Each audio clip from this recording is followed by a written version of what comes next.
Okay, hey, Larry McLean, welcome to Going Again podcast, brother. Thank you. Wow. Thanks for being here. Hey, great to be here. Great to be here, guys. And great to hook up with an old friend. Yeah, thanks for the hug in the parking lot. Hey, we'll get one. Means a lot. Oh, It's been a long time. likewise. We were just talking, maybe the last time we saw each other, we were cowboys on Super Dave Osborne. Yeah, Whoa. that could have been the last time, and I don't even know what year that was. It's sort of life happens, and we end up, we end up doing our own thing. And, Yeah, man. Well, I was certainly a kid because I loved that show. Yeah. Well, we all thought it was kind of funny, you want to be a stuntman so you can be working in a Western. and our Western was Super Dave Osborne. It's still airing. Is it? It still airs, on whatever channel you flip around the channels, and it's sort of good to reflect on how kind of sometimes a bit corny and crazy and fun. Oh, yeah. Hilarious. So anyway, Larry McLean, stunt guy, actor, writer, producer, director. Is there anything you don't do? Well, in craft service, I do that too. I forgot that. Imagine, get a sandwich.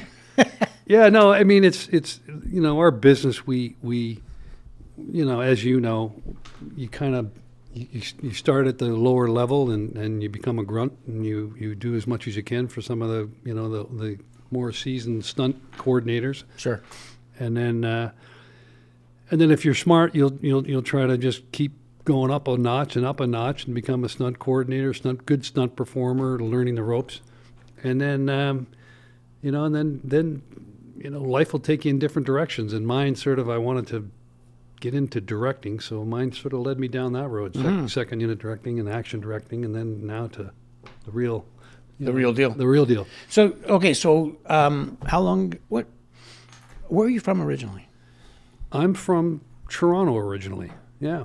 Okay. Toronto, Canada. Cooksville back in the day. Okay. Way back in the day. And I started, I mean, motorcycles, that was kind of my thing, motorcycles, and I started when I was probably 8 on mini bikes back then, and Right. worked my way up to... Now, did you ride like dirt bikes competitively or anything like that? Motocross or? I did some trials? motocross for a while. Okay. And back then the bikes weren't anywhere near what they are now, the suspensions and Right. whatnot. Sure. But then as my street bikes became, I did some crazy stuff on the street bikes and, wheel stands and, scraping the back fender, all that crazy. And then somebody said to me one evening over a couple of beers, if we build you a ramp, will you jump over a couple cars? And I'm like, why not? Some of the best things start over a couple of beers. Yeah, for sure. Yeah. That's hilarious. So, you jumped a car. Yeah, we did. Next thing I know, and I had at the time a 650 BSA. Stock? Stock. And so he calls me, he goes, well, we got the ramp built. And I'm like, okay. And I think it was two small cars, and we didn't have a landing ramp then. And, sure enough, we had a long driveway in this guy's house, and we set the ramp up and over we went, no problem, unscathed. The bike held together. Really? Yeah. And So it's a straight hard land to the ground. yeah, I mean, I wouldn't even entertain it today. I mean, my body wouldn't take it anyways. But yeah, I landed it okay. I must have landed it proper. I don't even remember that. It was just kind of a blur that night. And then it just kind of went from there to 2 cars, 5 cars, 10 cars, 15 cars, and it was just, Oh, wow. next thing you know, you're traveling around Canada. And Hurricane McLean was born. Yes, it was. Huh? Yeah, man. Yeah. And so as you progressed doing the jumping, how did the bike progress? Well, I kept it. Believe it or not, that 650 BSA was a it lasted. It lasted until I did. We dragged it all over the country. I did a jump in Barrie Raceway, Barrie Speedway, and we did some small practice stuff during the day, and then the night of the jump, you do my speed laps and whatever, and I just gave it too much. And as I went up over the cars, I realized that the landing ramp is back there, and I just flopped it on the thing, and I went into we had hay bales at one of the corners of the thing. Yeah. And I went into the hay bales, and they all exploded up. The bike got wrecked. It was ruined.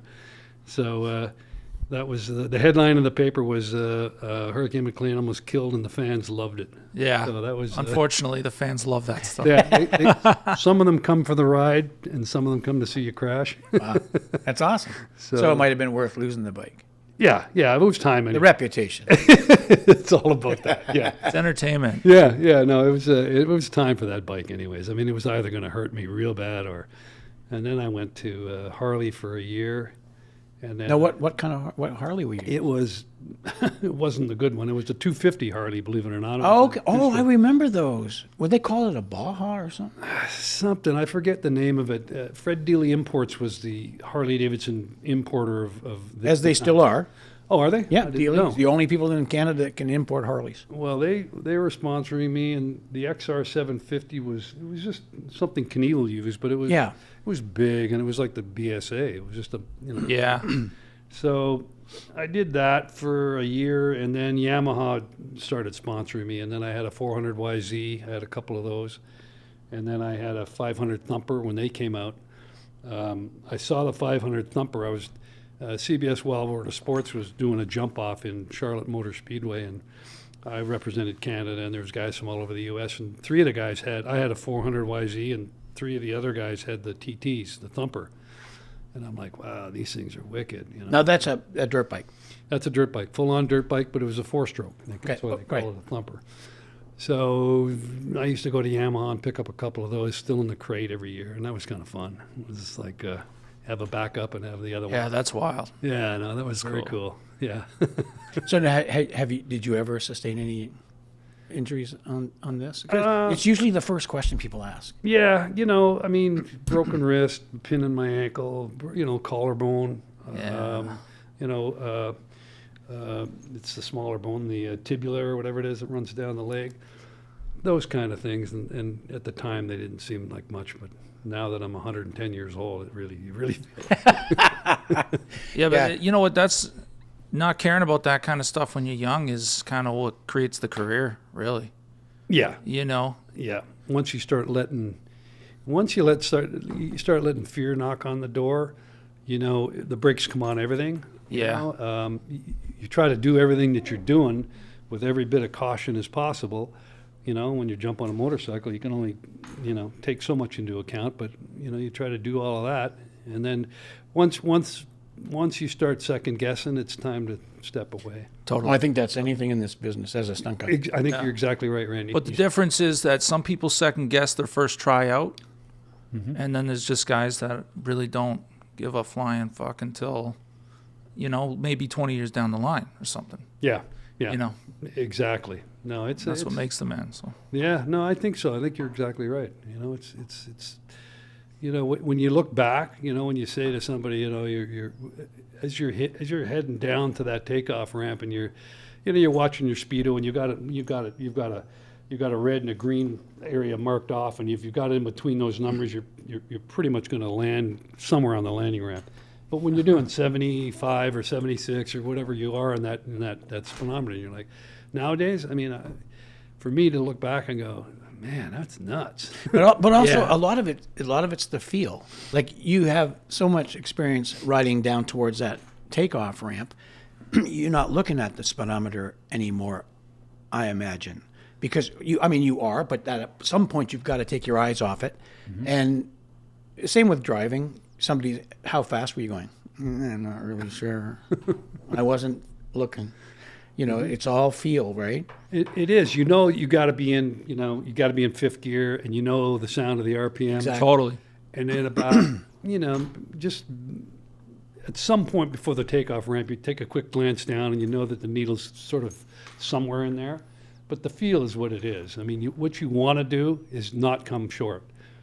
I've seen guys come short and pretty much a death sentence. I mean, you hit the last car or two, or you catch the end of that safety ramp, and it'll just flip you like a rag doll, and you're lucky to come out of that one. But now, not everything can be just experience. Experience is clearly priceless in a moment like this, but what is the math going into hitting a ramp like that and landing on the next one? It's a good question. You add another car. What's the math? What you do is you do that. You do 4 cars, Little by little. 5 cars, 7 cars, and you know that it was third gear for the 5 cars, and roughly the speed, and then so you just put another car in there or 2 cars in there, and then you give it an extra 5. You got a landing ramp that's like 38 feet long, so there's a bit of forgiveness. You don't have to land on the X every time, but if you can get somewhere within that area and the back wheel hits first, Okay. you're pretty good. So all you kids at home can get your bikes out. Yeah. That's when I had a bicycle, I was doing that. Back I bet you were. It was crazy. That's hilarious. So you stopped that. Now that's yours. Thank you. When you stopped being Hurricane McLean on the jump ramps, were you stunting prior, or during? I was traveling across Canada doing that, and CFTO News, I'd get some certain coverage or whatever, and they showed a jump that I did on TV, and then I get a call the next day or the next night from a guy named Dwayne McLean. And Dwayne McLean. No relation, but Dwayne McLean was the pioneer of stunt coordinators back in the day, and I owe pretty much a lot that I have my career to Dwayne McLean, and I know there's a lot of other stunt performers that owe their career to Dwayne McLean. This guy, he's just a saint. He's just an awesome, wonderful guy, and still to this day alive. I talk with him usually a couple times a year. You might argue the whole Toronto community has a little bit of thanks for him. Yeah, absolutely. So they should. And he was here. Yeah, I know that. Yeah. So, he saw the news clip and somehow tracked my number down, and he goes, "Hey, you ever thought about doing some film work, some stunts and film work?" And I'm like, "No, not really." And he goes, "Well, we got a thing on this show I'm coordinating, and you have to jump over a small trailer that's being pulled by a tractor, and it's on I forget what it was, a big bike. It was one of those big street bikes." And I'm like, "All right, I'll give it a shot. Sure, why not?" It was Littlest Hobo. Oh, okay. So that's how old I am. So I go there and they dress me up and the whole shtick, and we timed it out and whatever. And the trailer was like one of those little flat beds, 4 foot wide or whatever. Jumped over it, landed, no problem. And they at the time, I think I forget what the pay was. It was like $300 or whatever, and I was like, "Wow, shit! They're paying me $300 for this shit." So Dwayne and I went for a beer, of course, and we became inseparable. He kind of took me under his wing, and I did him well. I was his grunt for a while with the pads and the Sure. And then we just went, and that's how I got into the business. Nice. Through him. It's great, man. So. And it just all grew from that. And it just went from there. I had an opportunity. Started doing all the things, learning all the fights, and high falls I hated, but I did a couple. Yeah, we're together on that one, I'll tell you. Yeah, I did one on Secret Service. I was coordinating that, and I kind of did a double bubble, and I did one that was, I landed wrong into the big airbag, and it was all probably because I didn't like doing them in the first place, and so I over-rotated. And I think there was some second guessing. Mind games. Second guessing. So I'm glad I didn't become one of Jerry's kids on that one. But Like Blair and Andrew, they like to fly. They jump off at really tall stuff. Yeah, which Yeah, I can't. I like can't stand it. it really gets me, and I think it's. I don't know. It's some people just have the thing about heights, and me. Yeah, I find it exciting for sure. Yeah. So you do dives and all that kind of stuff? Or? Well, I'm not crazy, a crazy gymnast. I'm not doing all kinds of crazy flips or nothing, but I just, for whatever reason, doesn't really freak me out. It just doesn't get me like that. And my legs aren't shaking. I'm not getting kind of weird about it. Yeah. Kind of like it. But, even on my skateboard growing up, I just hooked myself off everything. Yeah. Big or small. So. Wow. So you mentioned Secret Service. 1992. I jumped off of a roof of a house for you through a plastic lawn furniture table. Boy, oh boy, I tell you. I went through the center and the ring was around me, so I lifted it up over my head. And the director said, "Well, Randy, it worked, but it was a little comical." can we do it again? So on the second one, I broke my ankle. Plagued me to this day. That's right. It's still bothering you? Oh, 2 operations later, and Interesting. I have a you don't owe me anything, Larry. Don't worry. no. That's interesting. I have a pin in my right ankle, and it doesn't bother me. You must Yeah, it's have, my right ankle as well. You must have had a gnarly break. Yeah, it was, and they had to take a piece of it out. Oh well, that's Yeah. That's the.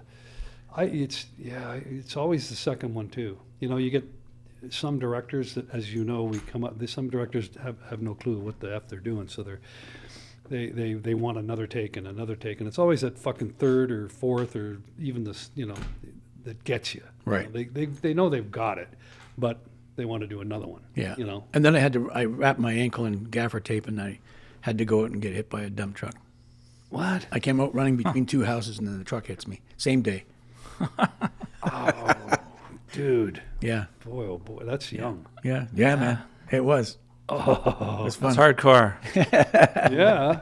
Oh my gosh. Oh, that's cool, though. Okay, so was Ricky with Dwayne when you hooked up, or? No. I think Ricky was. You're talking Forsyth. Mm-hmm. He was with. He was kind of hanging with Bobby Hanna a little bit, Right. and then he came over to Dwayne at some point. I don't know when, but at some point they kind of Okay. got together, probably in around that time. But yeah, Ricky, and then it became Ricky and Dwayne and Stuntco Right. International, and yeah, Ricky. Yeah, God bless him. Rest in peace. And Ricky, cigars and Red Bull and martinis. Yeah, man. Yeah. Yeah. Good guy. Great guy. Great guy. Loved life. Towards the end there, I don't know. I hadn't seen him in years, and we did a little Facebook messaging, and next time, because he was in Vancouver for a while and came back here, and we threatened to have a drink the next time he was in town, but then I got the news that he, Yeah. Yeah. went golfing, felt crappy, and went home, and that was it. I don't know anything more about it. Neither do I. It sucks. Totally. Yeah, it's it just goes to show you, we complain about certain things, and we're not waking up and being thankful for waking up in the morning. Some people aren't waking up in the morning. Some people aren't getting out of bed in the morning. That's for damn sure. So we're damn blessed. We are. We are truly. Okay, that's it. Yeah. Yeah. Thanks, Larry. Bummer. Down. Oh, no. That's funny. So your That's career, the what's interesting is before you got here, Andrew mentioned to me that, our career, like a lot of people, started similarly in that we were both endeavoring to act. And then when we discovered Hollywood wasn't waiting for us, despite our incredible acting talents, we did something way, way easier, and that was become a stuntman. Yeah. Become the bad guy who gets shot. Yeah. Says 2 words. Yeah, that's funny. Yeah, no, that's so true. I when I was super young, when I was in public school, I was doing some theater there, played Tom Sawyer, and I thought, I'm going to grab this by the balls, and I'm going to be, I'm going to be an actor. And as I was starving and sort of dabbling in stunts, the acting wasn't working out, and so you become that guy who can throw a line or two and end up getting stabbed or shot or fall off something. Yeah. So you were riding motorcycles, and then you took up theater as well. Yeah, I did theater before all of that. I mean, I thought acting was going to be cool. I did some acting lessons. Okay. And I auditioned for certain things. I loved it. I never put enough into it, to be honest. I think Sure. I think if same with probably you too, Randy. I mean, I think if you put the effort into it and stuck with it a bit longer, maybe we could have been pretty good. Yeah. But here's you're going to make X amount of dollars falling off a building or doing a car hit, or you're going to just keep trying to get the acting thing. So we paid the bills. Yeah, I think I agree. You get the odd commercial or something or some small role, and then you can look forward to getting another small role 8 months from now, or fall down next week on another show. So I decided to fall down every week, Yeah. Yeah, you did. Yeah. Yeah, and look at you now. I mean, I should be interviewing you. No, this is awesome. I'm glad you're here. Your life is very interesting too. I mean, as I think anybody that's come through the ranks, I think I don't know if it was easier back in our day. I don't know what it's like now. It's probably a little tougher now, maybe because there's so many into it now. There's so many. Yeah. Well, that's kind of depends. true, but I think that It's a bit of both, it feels like. you and I, we had to hit the pavement, take our pictures, meet the people, do that kind of deal, right? We lived by our pagers. Yeah. A pager for you young people listening. Yeah. It's not a book. Yeah, totally. That's an interesting, because today it's all electronic. So I get emails with resumes and pictures without actually meeting the person physically, which is, for me, I'm not into that. I'd rather you shake my hand. It's a bit scary. So on one level, for the young people, especially when they're dealing with stunt coordinators who come from that same era, it's easier to pound the pavement electronically than to actually get in your car and going down to set and meeting people.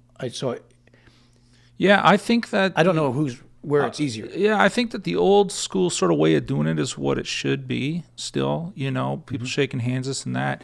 And I think that guys like Randy they still believe that that's how it should be. But at the same time, you get a show like Mayor of Kingstown or something coming to town, you have no choice but to hire 100 freaking stunt guys. It is what it is.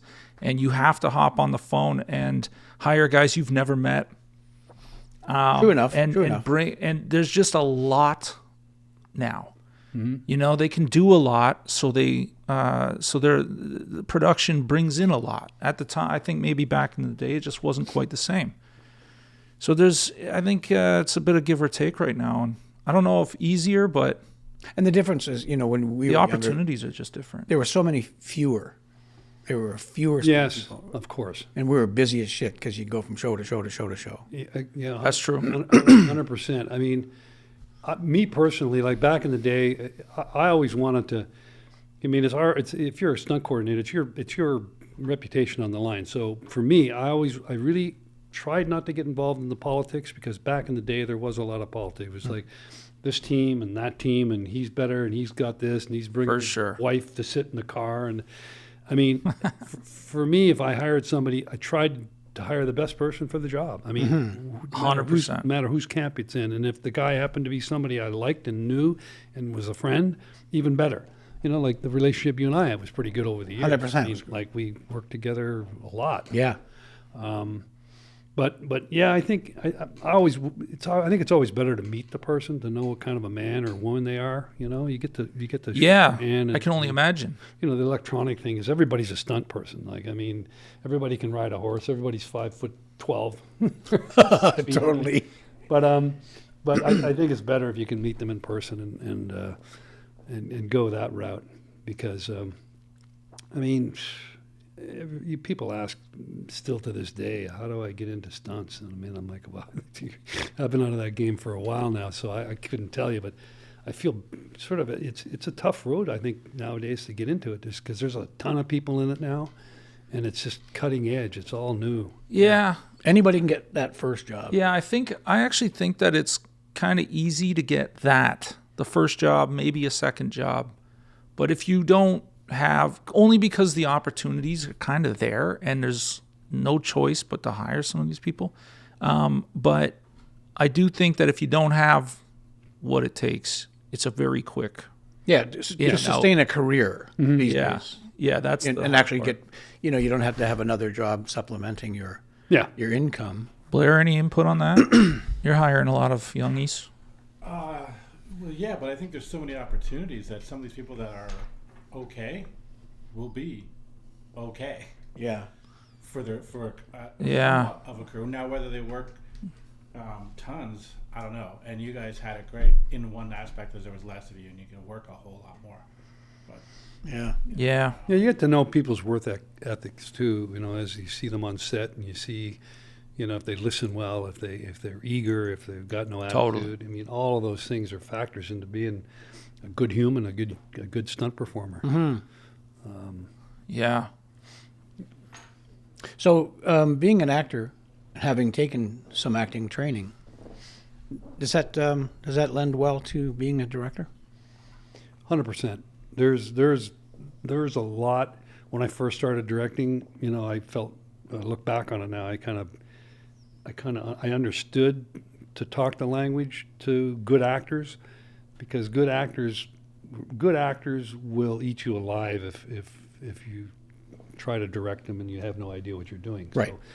So, being on camera and being able to deliver some lines and understanding character and, all the different dimensions of that, it's definitely helped. I've had some good experiences and glad for the experiences I've had, because, for example, I did a thing with Stephen Dorff and Val Kilmer a few years back. And, it was a big on action miniseries.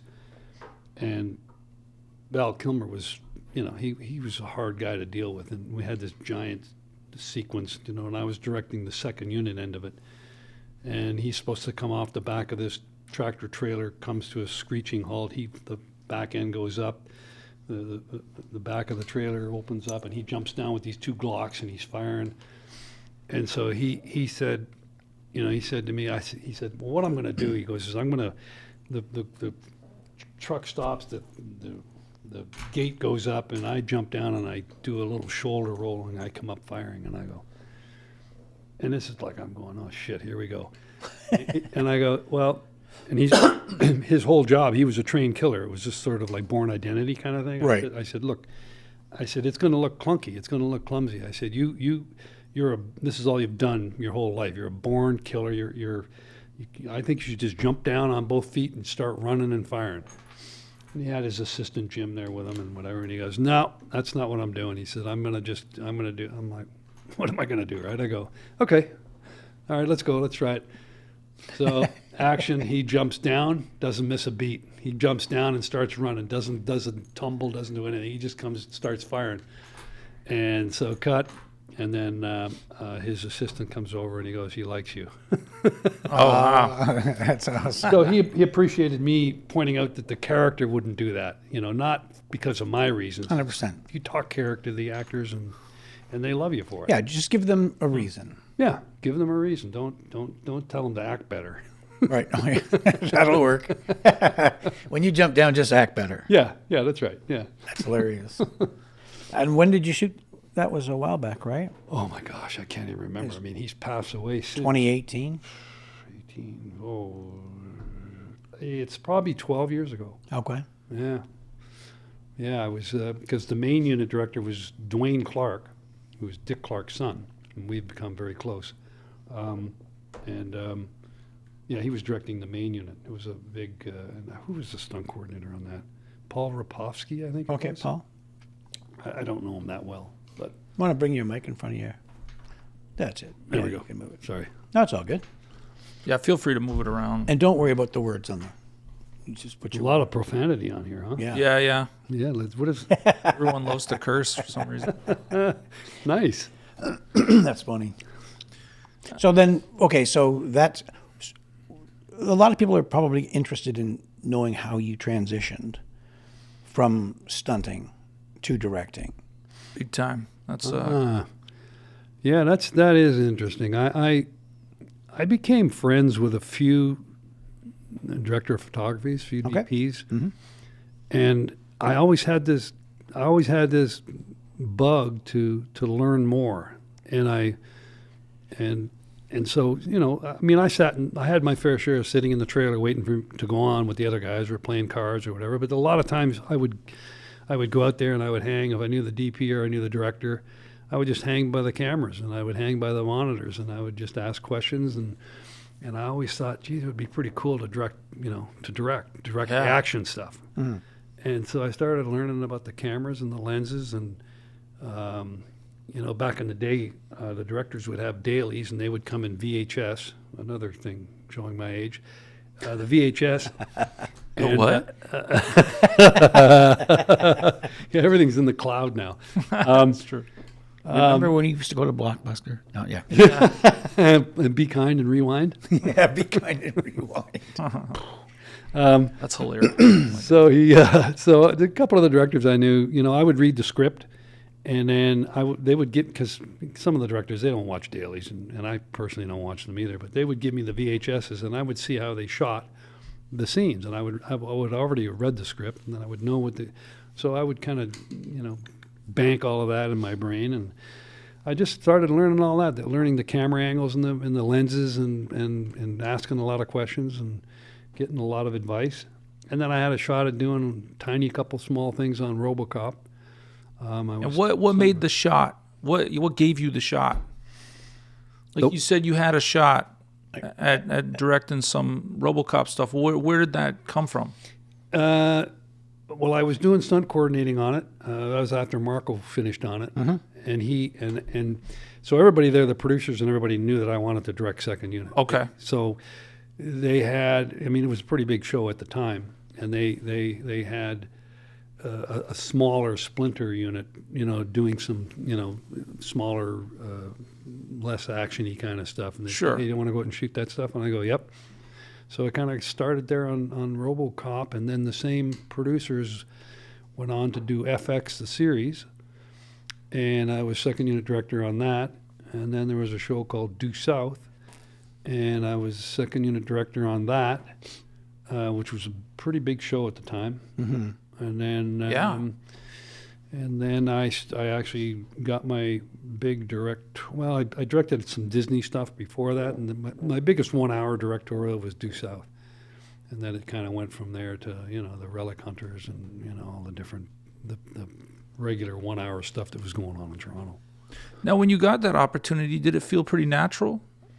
It kind of scared the shit out of me. I can imagine, yeah. I was just like, you count on your DP to help you a little bit. You kind of, you tend to sort of, you could easily second guess yourself. Sure. And if you had the wrong DP, then, life was pretty miserable, because there are those DPs out there that they're they're frustrated directors, and they ask you why you're doing it. What are you doing that shot for? What are you setting that up for? And I've had those. And it makes for a really long day. And it's sort of like, now I can look back and go, fuck you. Right. 100%. Yeah. Interesting. Those guys I've been with a couple of those guys, and it's just like, I haven't had my chance to say F you, but they know it, sort of indirectly. They're going to hear it I love right now. Yeah, exactly. You know who you are. So what's the process? From beginning to end, somebody, I don't know, gives you a job as a director in a TV series. Well, it's all the same for me. If I'm directing 1 hour, or if I'm directing a movie. I did a movie I did a period piece based on true American history, and we shot it in Georgia. Love and Courage? Love and Courage. And boy, what a monster. But everything I kind of direct everything the same way. I'm completely anal when it comes to prepping. I start way sooner than I need to. I get the locations picked. I go out there. I sit there, and I in my mind I try to visualize how I want to shoot this scene, where it's going to be shot, what kind of lenses I'm going to use, and I have a small B plan somewhere in case it falls apart. We're there. But I from beginning to end, till they call wrap on the last day, I pretty much I think about it nonstop. I wake up, I have a shower thinking about it.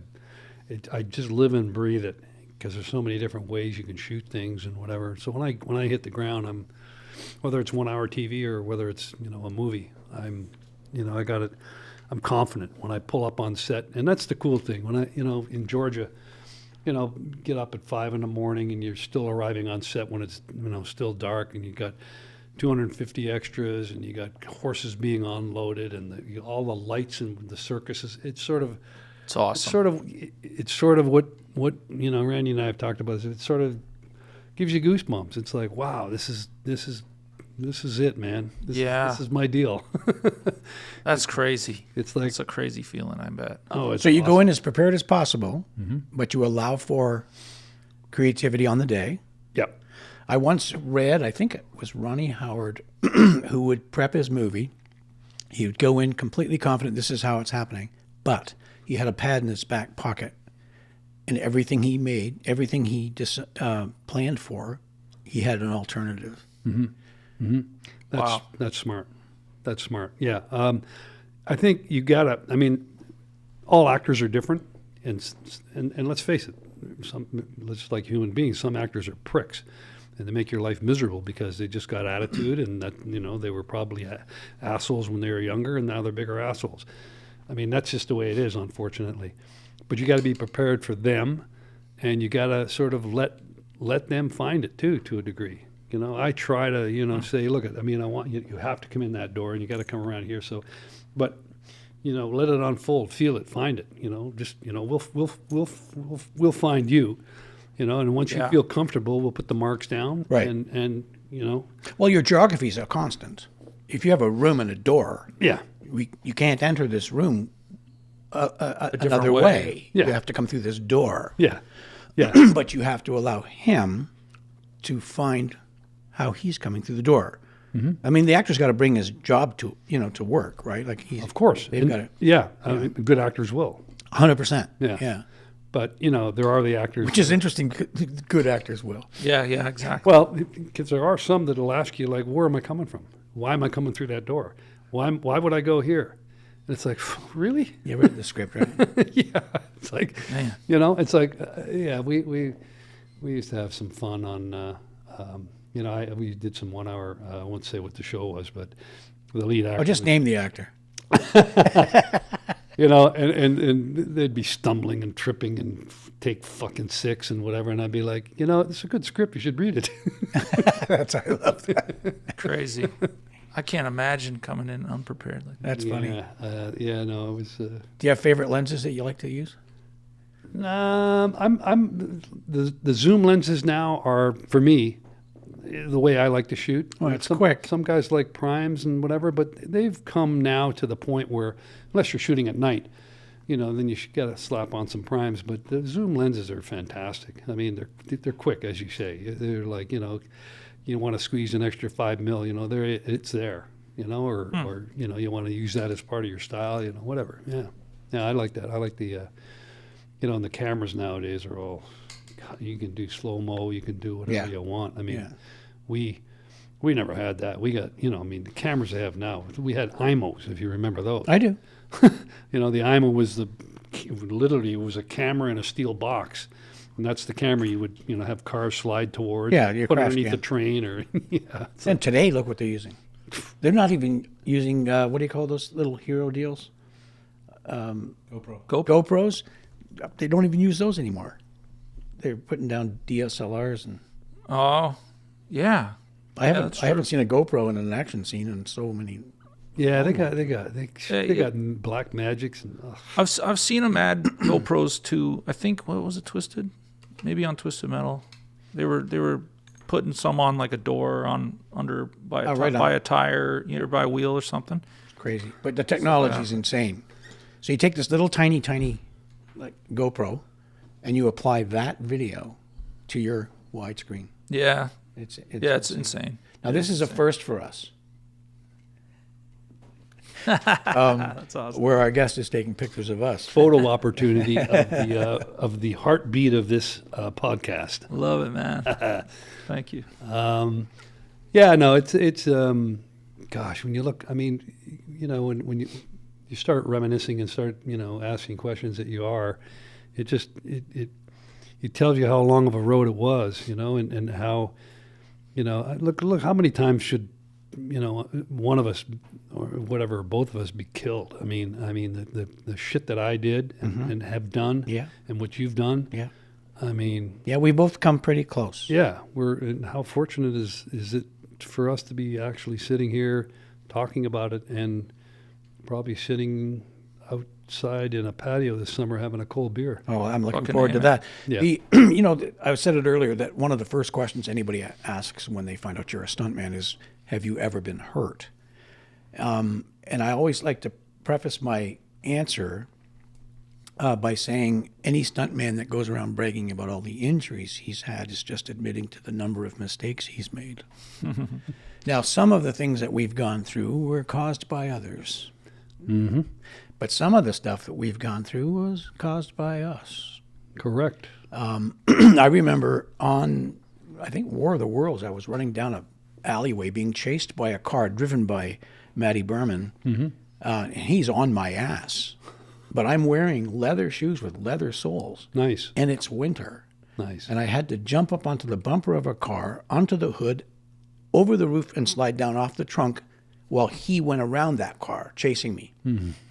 And the moment my foot hit the hood of the car, I skated to the windshield, up the windshield like a ramp, flew to the air to my right in the path of Maddie's car. Ouch. And I just said, stick it. And I landed on my back, and Maddie went past my ear by 5 or 6 inches. Oh my gosh. Yeah. That's one of those times. It's one of those times. Yeah. It goes back to that patio beer this summer. No injuries. Yeah. But it was one of those close ones. Lucky to be here. Yeah. No, I mean, gosh, you're gonna look back on it. We've all had them. As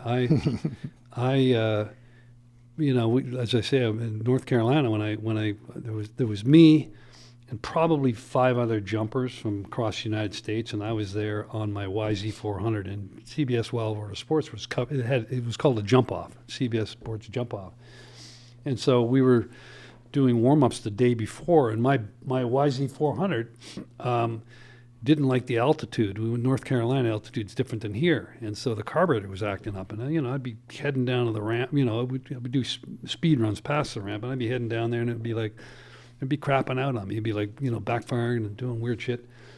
And I'm like, what's going on? And we played around with it, and then it kind of started to run a little bit better. And so we were doing practice jumps. So on this one take, I was whipping down to, and we did this not on the track, but we did it when the cars come down to the pit lane. So we were doing it on pit lane.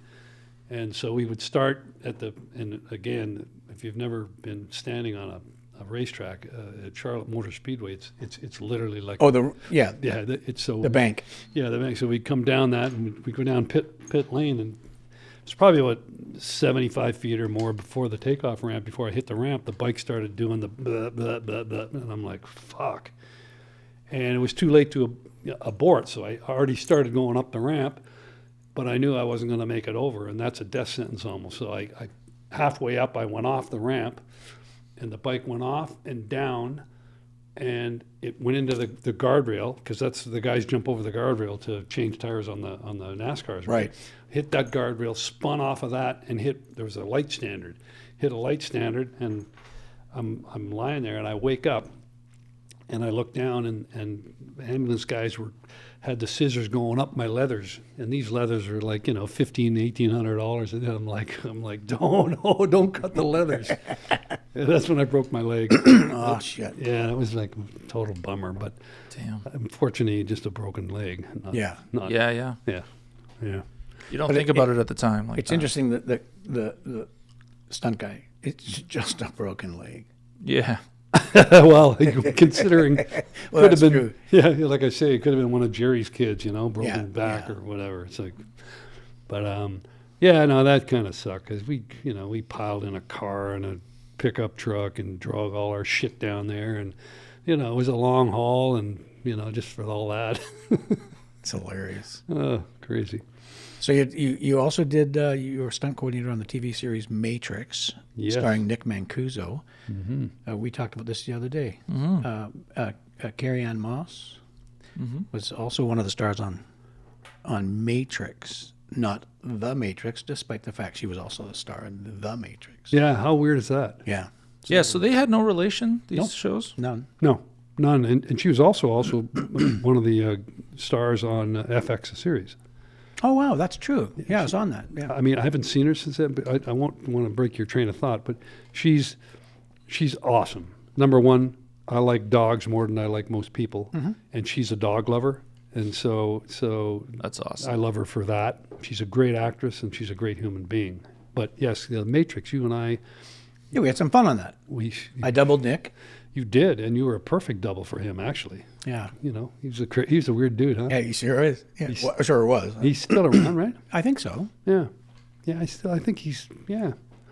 Yeah, you're a perfect double for him. And then it was he was doing something every episode of something, right? Oh, yeah. Well, that's what his job was. He was a hitman that came back to life or something. He wanted to repent his Yeah, the ghosts would come and see him in dreams and make him do stuff. Make him, do good on what he did in the past, right? Yeah, yeah.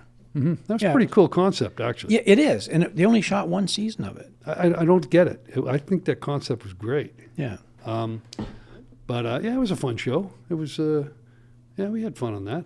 And another show that wasn't, I don't know about the concept, it was Secret Service. Mm-hmm. The one where I jumped off the roof. But, I mean, Secret Service, what do? They only do presidential guarding stuff and counterfeit money. And yes, yeah. How limited? I don't really know. It was a cop show, but I thought it was fairly limited. And they only shot one season 2, correct? I think... I don't know why I think they did 2, because Dwayne was coordinating that, and he got busy doing other stuff and gave that show to me. I think there was 2 seasons maybe to that. There was like a little something on it. I remember there was somebody got thrown out of a car. But yeah, they were kind of limited because they weren't like DEA or anything. They were like right. I mean, how often presidential can you make up an exciting show about Secret Service? Counterfeit I don't really know. Yeah. Yeah. I don't know. It was just interesting. So you're also producing. Mm-hmm. So how does that work? Well, I spend a lot of time in LA and kind of go back and forth. And, my time in LA, I've met quite a few, good people, good, producers and whatever. And one of my good buddies, Galen Walker, he was one of the exec producers on Teenage Mutant Ninja Turtles. Okay. And yeah, there you go, a skateboard. Andrew's a fan. I love yeah. Wow. Well, Galen's awesome. He and I are good buds, and he rides a Harley, and we do stuff on the Mulholland Drive on Sundays. Nice. We go for our rides. Do you ride? Oh yeah, I got a Harley back there at my house. You ride Mulholland Drive? We're all oh Harley man. guys. Nice. Yeah. Nice. I got a chick bike, but whatever. It's a 1200 Sportster, but it's. I could tell by the way you wear that sweater. Yeah. But this thing's fine. I like it. It's enough for me. I have a big Decker, but I also have a 1200 Sportster, and it's so much fun. Yeah, I rode that Sportster for years. I'm just a big guy. I needed something bigger. So. What do you got, a fat boy? No, I have a Slim. I have a Softail Slim. Oh. So it's 16-inch. It was only apes. released for 5 or 6 years or something like that. But yeah, it's low, but it's kind of long, and it's a sweet bike. Yeah. You got apes on it? Yeah. Yeah. I love them. I just don't. In LA, there's guys with those, and I'm like, how the fuck do they? I got yeah. apes on my Sporty. It's so much fun. I have mini apes on my Decker. You know, they're a lot easier than you. It's way more you comfortable think, yeah. than stock bars. It's Really? It goes against what you think, Yeah. big time. Oh, well, I'll have to ride yours. Yeah, when you're here, we go for that beer. I'll bring. I'll take my Decker. You take your I'll Sporty. bring my Sporty down. I'll bring my Sporty back here. I'll throw it on a. You can jump on my Sporty with the handlebars. Figure it out. Yeah, yeah. No, so this guy Galen Walker, he went to Sony with the idea. Let's take the animated, Mutant Ninja Turtles. Let's make it, let's make it real action. Let's make it. And Sony was like, nah, that's not gonna fly. Huh. So he took it to Paramount. Fuck. And the rest is history. So I mean, it is such a silly thing. Ninja Turtles. What the hell? Where does that come from? I mean, I don't know what he was smoking at the time, but He was smoking though. but it's a good idea. And so he gets his residual, whatever he gets from them. So he's brought me on to, we've known a few people. He's brought me on to a couple of shows that we've produced, movies, not big budget, $3 million kind of deals where, we shot one in Phoenix, 2 in Phoenix, 2 in LA. So yeah, what you do is you just sort of guide the ship. We're not anything to do with the money. We're sort of creative producers. Mm-hmm. So if you've got a director that's sort of slightly green and doesn't really know, all the angles, all the ropes or whatever. So you're there to guide the ship, make Yep. sure that Okay. it doesn't blow his brains out and go over budget. And you try to get as much of the good stuff on the screen as possible as a producer end of it goes. So that's kind of fun. It's sort of, you're not right in the lion's mouth as far as that goes. You're just there guiding, and you're making a couple bucks, still keeping your hand in the game. Yeah. So yeah, it's fun. It's fun. And you see it for a future? Like you're going to continue this? You're not giving up anything? No, man. I mean, I never. I mean, I love this so much. I love what I do. It's challenging. It's scary. It gives me a reason. When I don't work for a while and I finally get a gig, I realize how much I missed it, and I realize how much it energizes me. Totally. I mean, it's just like it makes me feel alive when I sit around and do nothing for a long period of time. There's only so much shit you can do around the house. So I'm gonna keep doing it as long as I can, or as long as they'll hire me. Unfortunately, and I'm just going to touch on this. Unfortunately, the climate we're in right now, there's a pendulum in this business, and in our business, right now, and the pendulum was far, far to the left. I don't mean politics-wise. It was in one direction way too much, where, there were good women directors and there were good, African-American directors. There were good, all of those people. There were some good ones that never got their chance. And so, it started to swing in the right direction, but now it's swung so far the other way, that they're witnessing, like for me now, all the years that I've put in, my experience and what I've done and what I know, I've become the minority now. Yes. I don't check enough of those boxes.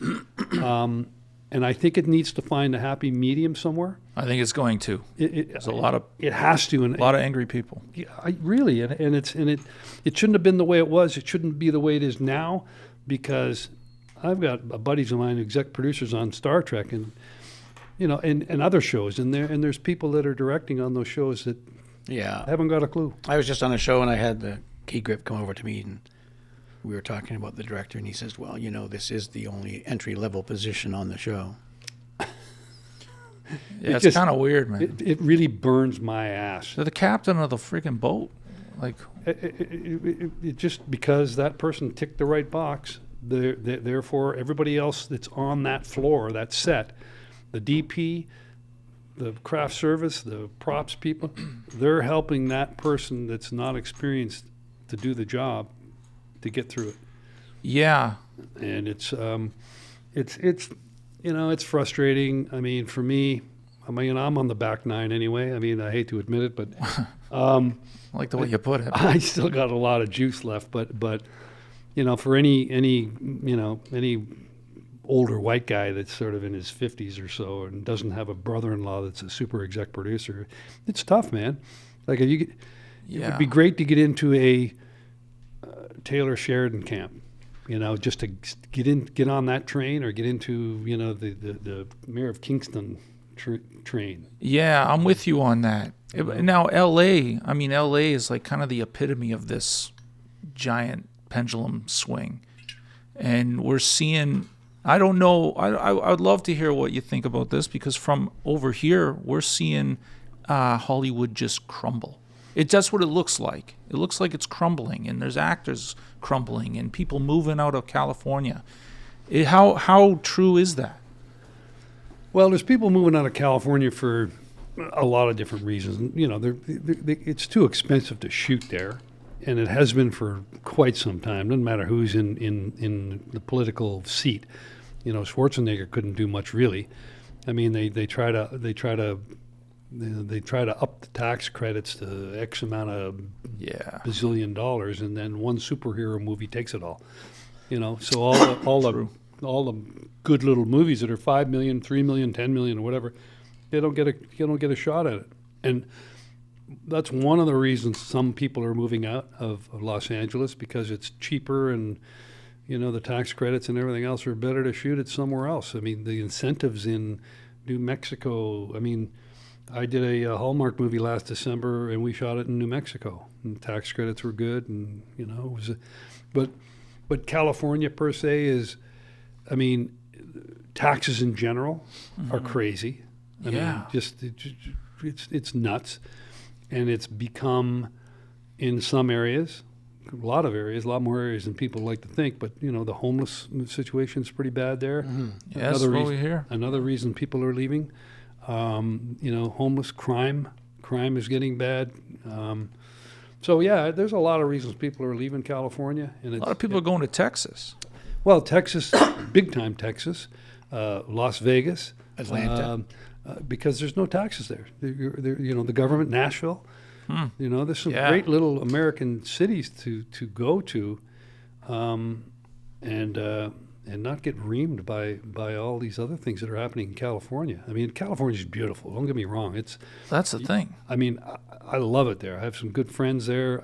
We can go up to Big Bear and ski. Literally, if you get up there early enough, and then you can get down to, you can surf in the late Yeah. afternoon. I mean, it's beautiful. To ride your Harley through the mountains and on a Sunday afternoon. I mean, it's a lot of things that are great about California, but it's some of the bads outweighing that. So I'm seriously, we're thinking about picking up and moving back, and Who's we? Back this way? yeah. Well, I have a home here in Mississauga, Yeah. and have had for a long time, and it's a nice place, and we spend a lot of our summers here because it's pool, it's big, it's fun. We have some friends here, and most of my family's gone now, and then I'll figure out some way of getting out of this shit 500 below zero snowy winter, which I hate. Yeah. Which is funny because I know, I hate it too. today's apparently the coldest day of the year, but it's the coldest area on the planet right now. Wow. Ontario, southern Ontario. What? Because of the way the storm is hitting the United States, the cold air is hanging over southern Ontario. Yeah, it's And pretty bitter It's up. supposed to get down to like minus 50. It's wicked. Tonight and tomorrow. Tomorrow's supposed to be just brutal. Crazy you're right, storm. below 50. Yeah. I mean, I can't even compute that. So thanks for coming. It's going to make the summer all the more worth it, man.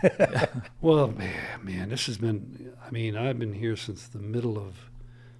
I got in on the 13th of December because my wife has a couple of kids, and they have 2-year-olds or whatever.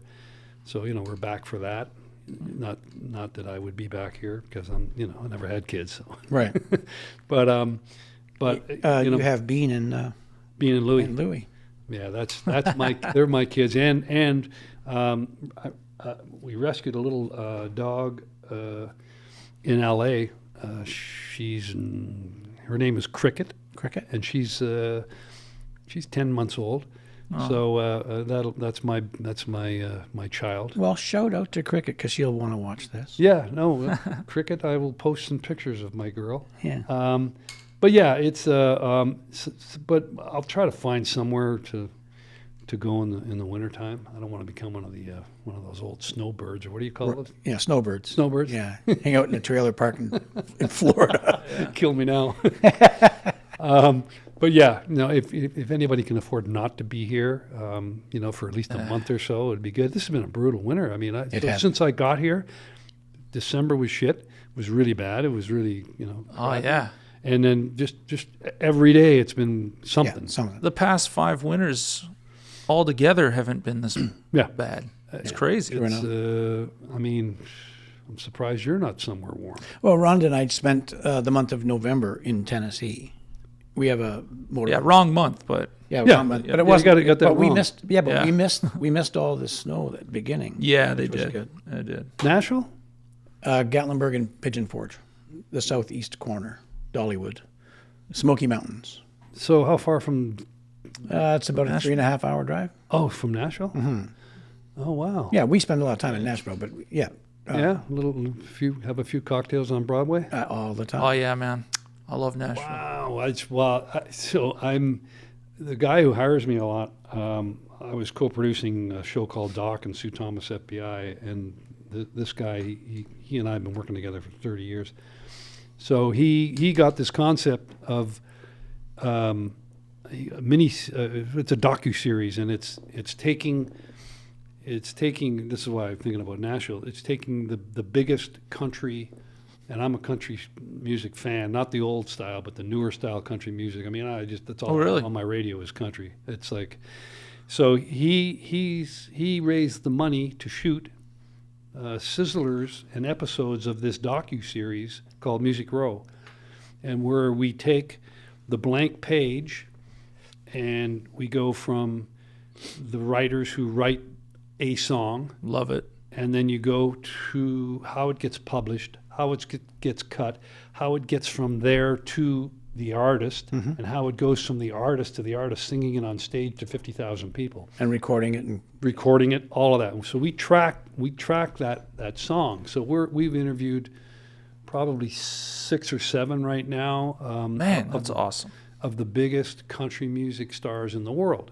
And some of their songs are the biggest country music songs in the world. So for me, I was just like, holy shit, this is awesome. And every country star that we've met, you follow the song, and then when you get to them actually playing it in concert, like we went to the one concert with Cody Johnson in Georgia.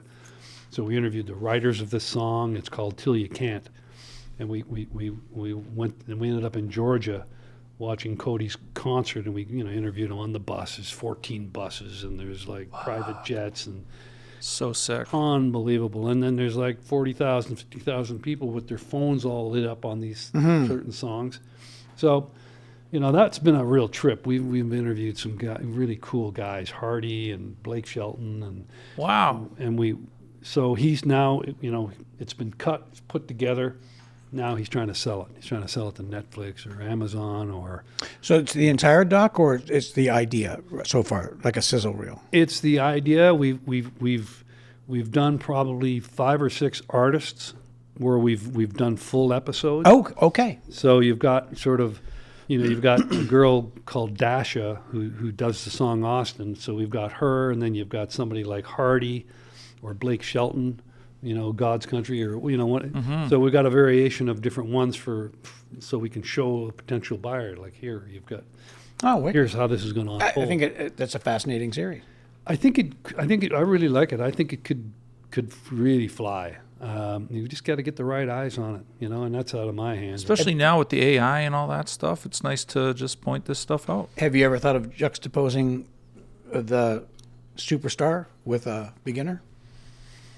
You mean how someone else starts? Like you can go to an established songwriter who's well known and has contacts, or you can go to someone who is a new songwriter and how they get it to somebody, or how they can get it to somebody. Well, believe it or not, an established songwriter carries some weight, but most of the songwriters that we interviewed were starving. They were like in Nashville for 10 years, 12 years. They were like ready to just take up another job. Sure. They were just, so they were like novice writers, even though they'd been writing and trying to put it in front of people. For sure. So it's a matter of, they write every day, and they may write 5 songs a week, and 5 songs are shit and they don't get anywhere. The publishing company's job is to take something that they like or they hear in that song and get it get it to the eyes Of the ears of, Blake or Cody or Right. one of these guys. And it just amazed me how when I dove into all of that world, how painful it is. It's like being a stunt person and getting into it. I was just going to say that Hey, man. we could equate this with new stunt people trying to get work, but that same thing with screenwriting. There's 1 million people writing screenplays, and you get that screenplay in front of a producer. I mean, at what point do you read it? I could read steady for the next year. I'm always getting something. Somebody, will you read this? Will you give me some notes on that? What do you think of this? And I don't get around to all of it, but it's probably like your buddy on Mayor of Kingston, Hugh Dillon?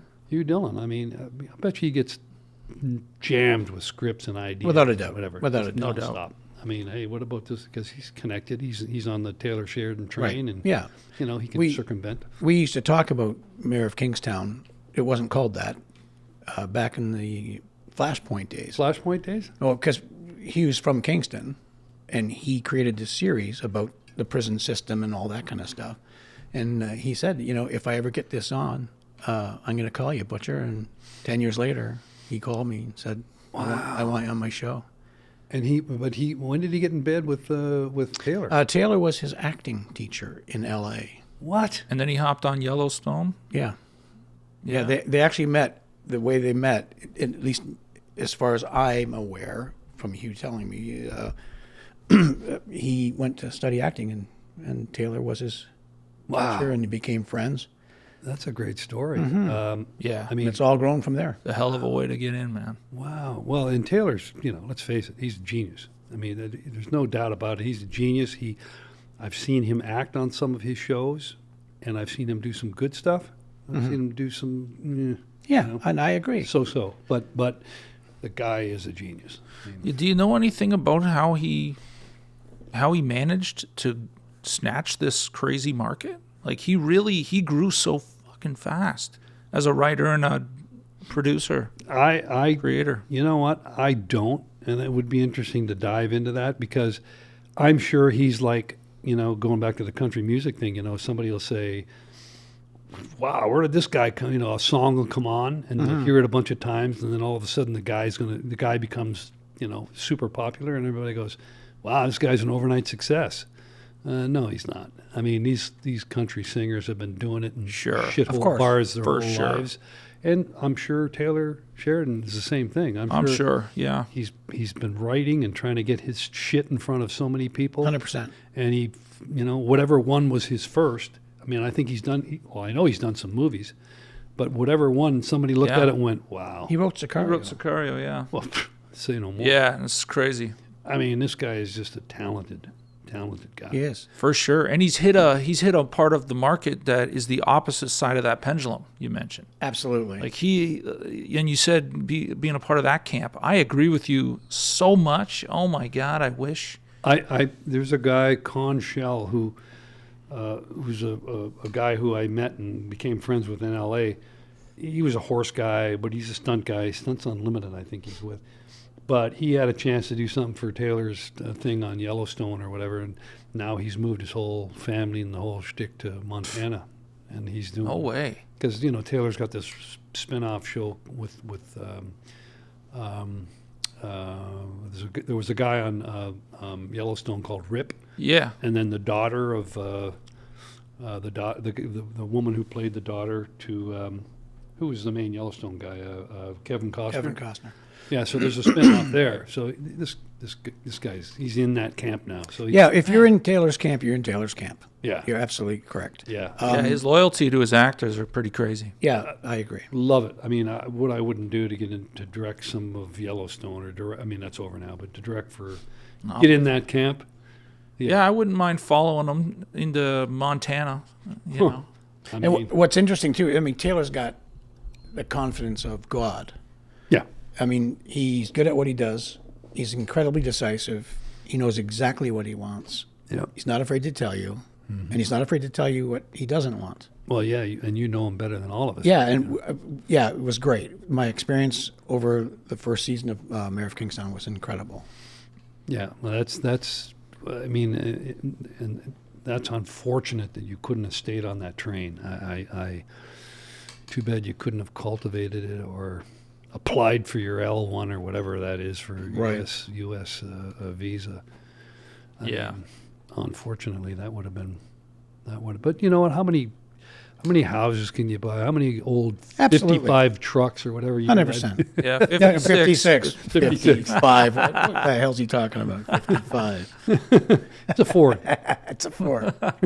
Larry drives a Ford. Yeah. Oh, right on. Lariat. Yeah. I had to buy it because it was a Lariat. Oh, hey. See, he put Larry into Lariat like you put Larry into hilarious. That's right. Eh? That's right. Eh? I knew what I was doing. Wow. We've missed our call. Bit of a theme going yeah. on here. Let's hit the improv. Try the veal. So exactly. So what's happening with this show though? Like this Nashville. So yeah, I'm. Are you continuing it? Like is it? I wish. Oh my gosh, no. They've got all they need now because this kind of happened over the last 2 years for me. We would do, last year I think I was 3 or 4 times in Nashville, and then we went to Georgia for some live performances. We went to I think Rhode Island to see Hardy and a few different places. And so so that was last year, and the year before that we did some Nashville stuff. So now I'm just sitting back, kind of praying that it gets picked up by one of the big platforms. So if it gets picked up, is it a mini series and it just stops, or is it something you would like to continue? No, if it gets picked up, then it'll be. There's always more artists. No, there's probably 100 artists we haven't covered yet. In the country world. We've covered some of the biggest, but there's still a ton of big ones out there. Oh yeah, some female artists are just Miranda Lambert. I mean, we got to be careful with her because we did a song that became one of her biggest songs, but we got to be careful because she discovered that song when she was married to Blake, and of course she's not married to Blake anymore, and we've already interviewed Blake, so it's sort of tiptoeing around that. But they have a great relationship apparently, so that's all good. She's got some great music. She's fantastic. I love her. I love her music. Yeah, I've been a fan of hers a long time. I mean, country music now. I mean, I've always loved it since it became the newer version. I've never liked the twangy. I like my dog died and all that stuff. But I grew up with a dog died twangy. Yeah, well, me too. But I still love country music. Yeah, but there's Hardy. There's an artist called Hardy, and he's the latest sort of. He's country rock. Hardy is. Yeah. If you ever get a chance to listen to some of his music, or ever even see him in concert, this guy's. I like some of his stuff. Country rock. Good. He's got one called Truck Bed. I woke up on the wrong side of the truck bed. Oh, yeah. Had too much to drink. Right on. Oh, that's great. I've actually done that. I think I invented that. So that's another reason I'm surprised I'm still here. But, country music is I love it. My truck's tuned into that all the time. So have you spent some time in Nashville then? Yeah, it's great. I mean, it's unfortunately...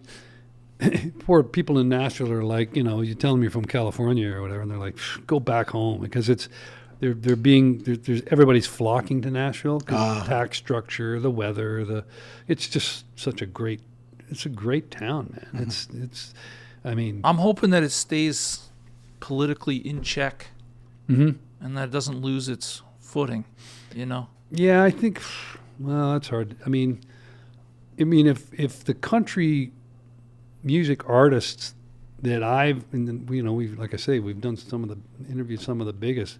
If they have anything to say in it, I think it'll always stay grounded because there wasn't a bad person in all the interviews we did. All the country music people are just thankful and they remember where they came from and they, that's great. It's and they support Nashville. Most of them live there still. Mm-hmm. Even Keith Urban. Has a massive mansion just outside of Nashville. So, yeah. Andrew's played in Nashville. I played at the Bluebird, and I played at... the Bluebird, famous. Yeah, and I played... The Wheel? The Wheel, yeah. Willie Nelson's first bar or something that he ever played in Nashville. I don't know. I can't remember. I think it's called The Wheel. But, yeah, that was fun. I got up and played with a band, and there was a couple of my own originals, and it was great. Everyone got up and danced. That's awesome, dude. Yeah, the reason I find it fascinating what you're doing is Andrew's a singer-songwriter. Yeah, I love music all day long, man. When we're done, I'll play some music. Yeah, love to hear it. Yeah, no, it's a tough road, but everybody we interviewed, the writers of the music and some of the artists, but they just stuck it out. They paid their dues. Persistence, man. They just and it paid off. Every one of them, it's paid off. Well, the moment you stop, the dream dies. Yeah, and either you run out of gas or you have to take on another gig, which takes your interest and takes your time away from what you're passionate about. But yeah, no, they got.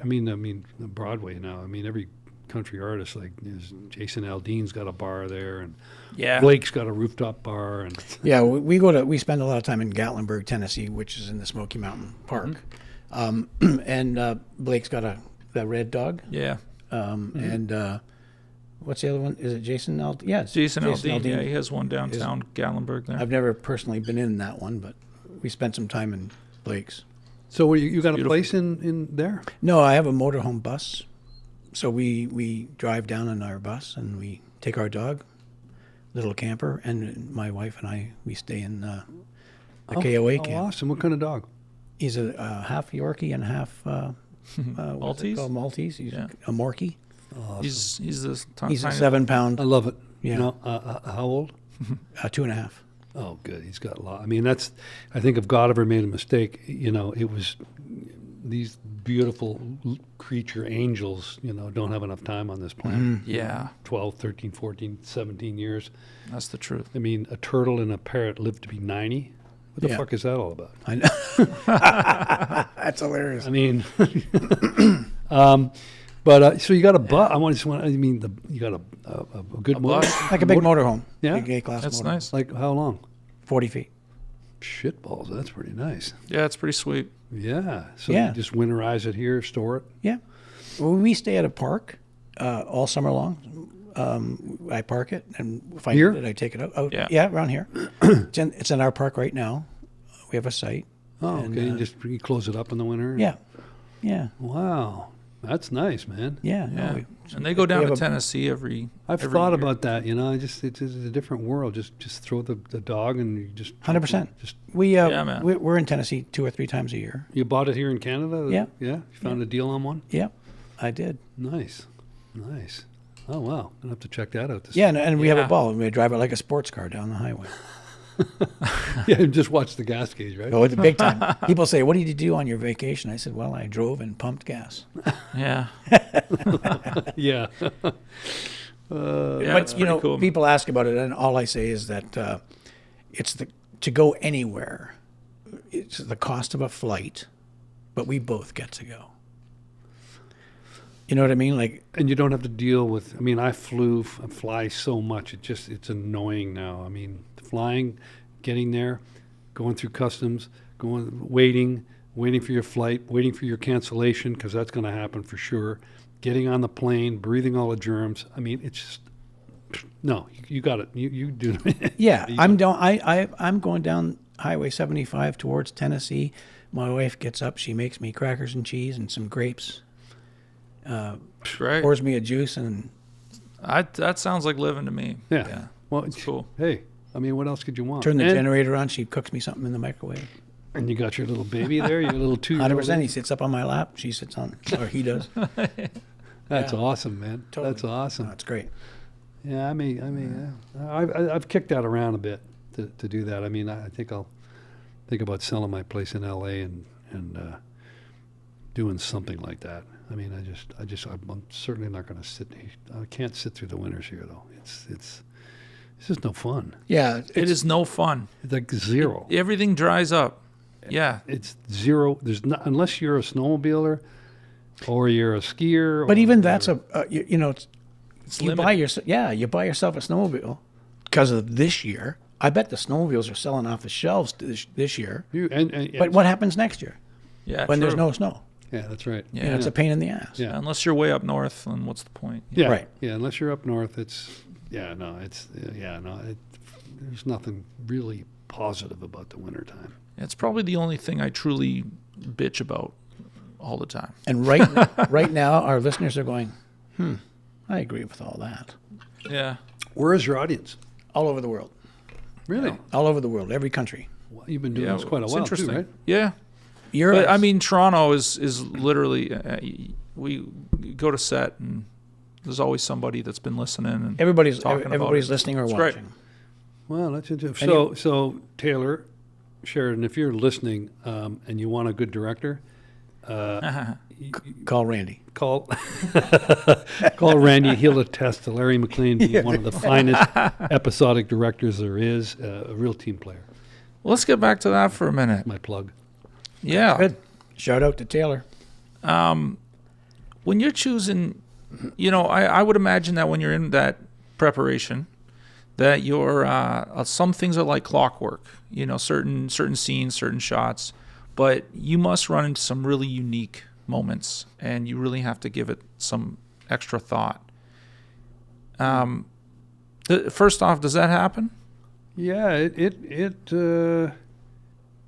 happened on for example, I mean, gosh, I'm trying to think back. I mean, we had, thinking back to, say, for example, on Due South, we did an episode on Due South where we took a steamer, a cargo ship 10 miles out in Lake Ontario. And then at the time we took the HMS Bounty, which was a true HMS, it was true, the HMS Bounty ship. And we took that out. And that's a sail ship. That's a sail. Yeah. It's a sail. Yeah, it's the real sail ship from back in the whatever year it was. And the episode involved Mounties, having to get from this sail ship, HMS Bounty, onto the deck of this cargo ship, because the cargo ship had illegal, it had drugs and all the bad stuff in the containers below. And so at that time, we had 14 cameras. I was directing the second unit back then. We had 14 cameras, and there was cameras on the water in Zodiacs. There was cameras specifically with longer lenses. One was in a helicopter shooting down to the deck, and then there was cameras on both ships, shooting what's going on. And what we did is the ships came together, and they came together, and we did it obviously in takes, in cuts, and the Mounties would zip line from the HMS Bounty sail ship down onto the deck of the freighter. So this was, and we had 15 or so Mounties zip lining down onto the deck, and when they hit the deck, there was, hand-to-hand combat and stuff going on there. Yeah. So that was one of those instances where it was really challenging because, I had all the luxury of all these cameras. I just had to figure out where I'm going to get all my best angles from and where I'm going to get the biggest bang for my buck. Because you didn't want to, there's so many legalities involved with the ships being, touching, and they had to put all these things to keep them from, damaging each other. And that's not exactly a location you can just go seek out and plan ahead.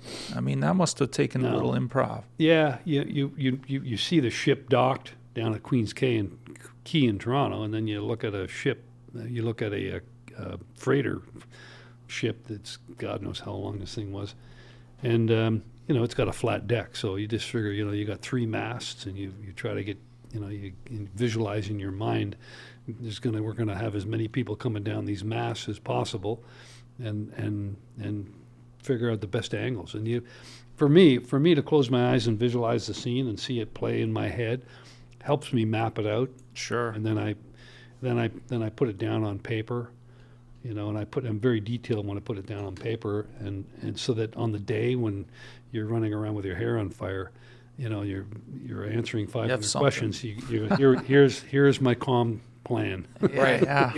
Are you a storyboarder? I make my stick figures myself. Yeah.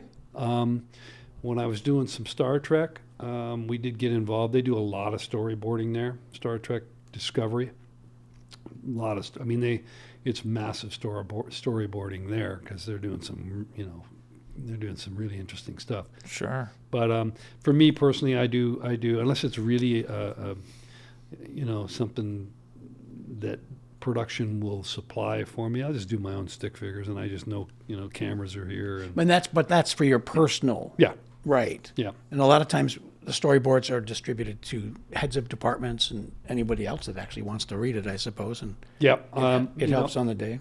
For sure. I'll definitely give one of the first AD. I'll give one of the continuity supervisor, and I tell her to keep me honest, make sure that, I'm within these guidelines. And they're usually and the DP, of course, they all get one of them. So they've got an idea, the people who need to know, Sure. have one, so that we're all on the same plan. One of us will catch something if it's going to go off the rails. Right Usually. on. Hopefully you're not driving home and go, oh shit, I really wanted I that. wanted that B shot there. That's hilarious. So do you have a specific style of shooting? Do you get your wides and then go in for coverage, or do you start small and widen out? It depends. It depends on the show, but usually, I hate to be in any category that sort of pigeonholes you into, we do wide, Right. medium, over. I try to change it up a little bit if possible. I mean, there's only a certain amount of things you can do to cover a scene. If you and I are talking, it's sort of, you want to, if you want to, in the story, you want to tell the story that they're in such and such a place, and you want to let the audience know for a couple seconds, oh shit, they're in, look at the studio they're in. Get the geography. Yeah. So, okay, we've seen that. Now we're going to go in and, do, depending on the scene, you do, if it's intense, you get the super close-ups. And as you're doing that, try to get a B camera in and do like a profile, really tight profile. It just depends on, the writing sometimes drives that. And if you're directing episodic TV, it sort of already has its style. So you're a day player and you're not setting a new style. You can bring certain things to the table. So you work with the showrunner and run with his tone. The way. Usually run with his tone. The DP will usually know very well what the tone is. But, you pull a couple things out of your bag over the years and you throw it there. But always give them the option of what the show is used to, but you give them a little taste of what you think is going to be cool. There's no reason for you to be there if you don't. Correct. You're just a traffic cop, So, and sometimes that pays off, some they'll be like, wow, that's cool. And you'll see it being used now in different Future episodes. episode. Yeah. That's fun. So I try to do that if possible. I mean, there's a lifetime of learning, as far as, the directorial stuff goes. And you're learning every day. I don't think I ever want to stop learning all that stuff. I try to learn from, everybody. I like just hanging out on set, And then you watch some people direct and you scratch your head and go, wow, how come they're working and I'm not? Yeah, well, that goes back to that social box that has to be clicked, right? At this point. Yeah. Unfortunately, it does, yeah. Yeah, it's that's the frustrating end of this, and again, we've covered it. It's hopefully it'll find a happy medium before I'm off the back nine. We can. Yeah, I think you will. I have a good feeling about that. Mm-hmm. But do you feel at all that film as a medium is disappearing, going away, moving, doing anything different? Film as in what? Film as in movies, or just in Like, general, episodic? And Yeah, well, everybody wants to tell stories and listen to stories, but do you think that, podcasts are huge now, and Netflix is buying podcasts and wants podcasts on, and they think that people are looking at their phones while watching movies. According to Matt Damon and Ben Affleck, when they were on Joe Rogan, they explained that Netflix was, they want dialogue to be very clear about the plot line now, rather than showing. They want you to tell because people are looking down. Well, the olden days, you'd make a movie and it's show, don't tell. As long as someone's a captive audience and they're watching the moving picture, they're understanding the story. You don't have to tell me in words. Whereas TV is just basically radio with pictures. So you can be doing the dishes in the kitchen but still understand the plot that's going on inside. Right.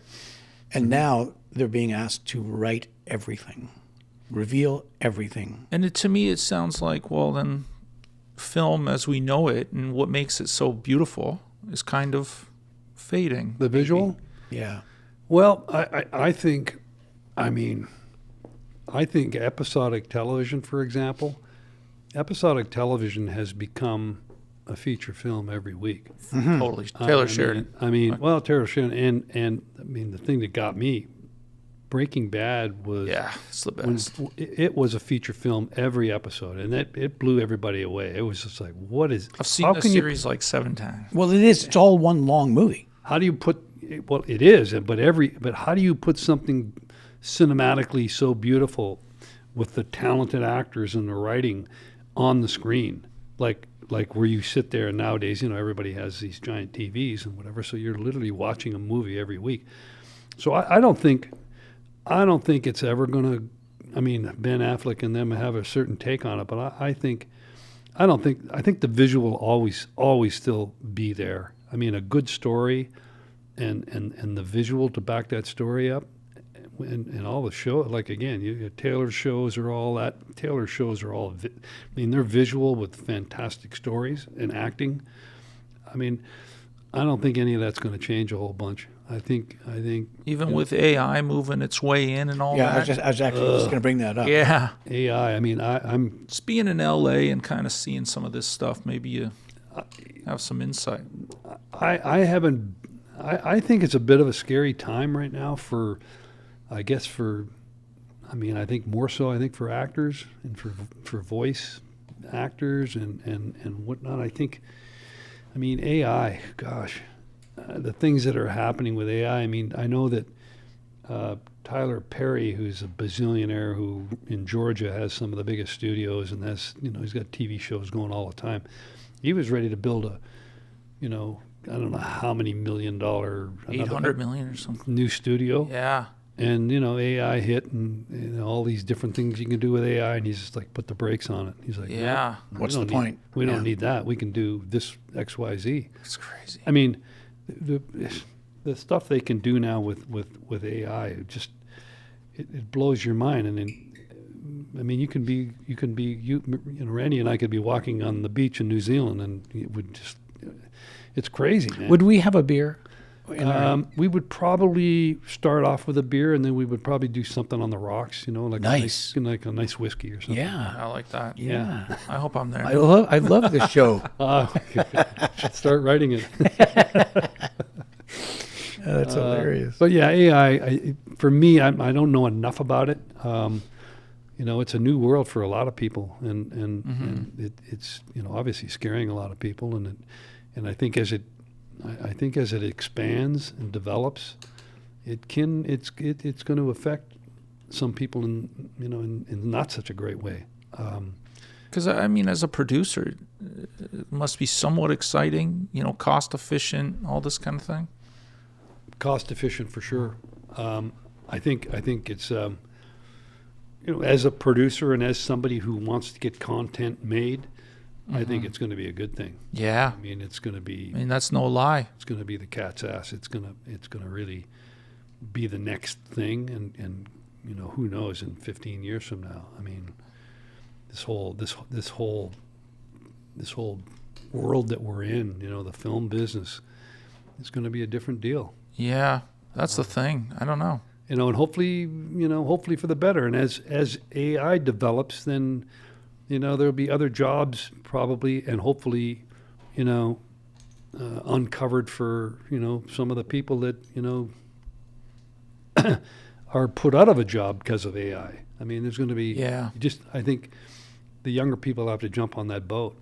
I mean, Yeah, like we had a stunt guy on named Justin Howell, a young guy. He does all kinds of Marvel stuff and all over the world all the time. And, he was just, we were talking about AI. Can you shift as a stunt guy into AI? And you kind of go, well, most stunt guys are either athletes or and they like to fall down. And there's something about that's why they're there. And then the filmmaking, sure, it all comes in, but no stunt guy just wants to start sitting at a desk and doing some AI on computer now because they know something about fight scenes and understanding. I don't know, you know. Yeah, no, It's for the young people that are moving into tech, and yeah, I think that's what it'll be. It's for the young guys that are. I mean, I don't know. it'd be interesting to take a peek into AI 15 years from now. Just to see. Oh man, what's going on. It's fascinating. Yeah, no kidding. So Rhonda, Yes. married forever, right? Yes. Yeah, no, I'm interviewing you, but no, I think it's I mean, it's fantastic. I think you were married at the time you and I worked together. Oh, definitely. We 42 years.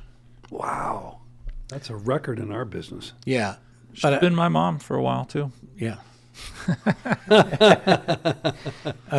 40 years. I was always one of those guys that went home. Yeah, I mean, we'd have our beer and Yeah, whatever, 100%. and I'm fortunate to be with. I have a gal that I've been with for 19 years, just over 19 years. Not good for you. that's that's And what's her name? a pretty good record for me. Barbara. Hi, Yeah. Barb. Nice. Hi, Barb. Hi, Barb. But yeah, as we get older, things change, and your values are different, and you put up with a lot less shit, and you understand a lot more, and you forgive more. You Yeah. know, it's For interesting. sure. Did you hear that, honey?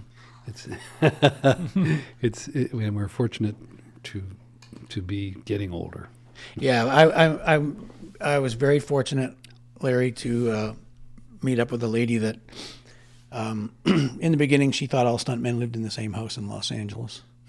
She was an athlete. She never watched TV and movies. She didn't know, and then she never told me to get a real job. God bless her. Yeah, Yeah. 100%. She's incredibly supportive, still is. She's Yeah. been like that as a mother as well. Yeah, that's good. I've had the freedom to dream, and Sounds she's the keeper. Yeah. That's fantastic. Yeah. Now you just keep on going down the motorhome road. 100%. No, she would rather live in that motorhome than our house. Are you close to her? I live about 8 blocks from here, Nice. yeah, maybe Yeah. maybe nice. 5. maybe 5. Perfect. Yeah. Yeah. Cool. And if we finish this and go have a beer, she wants to come down and meet you.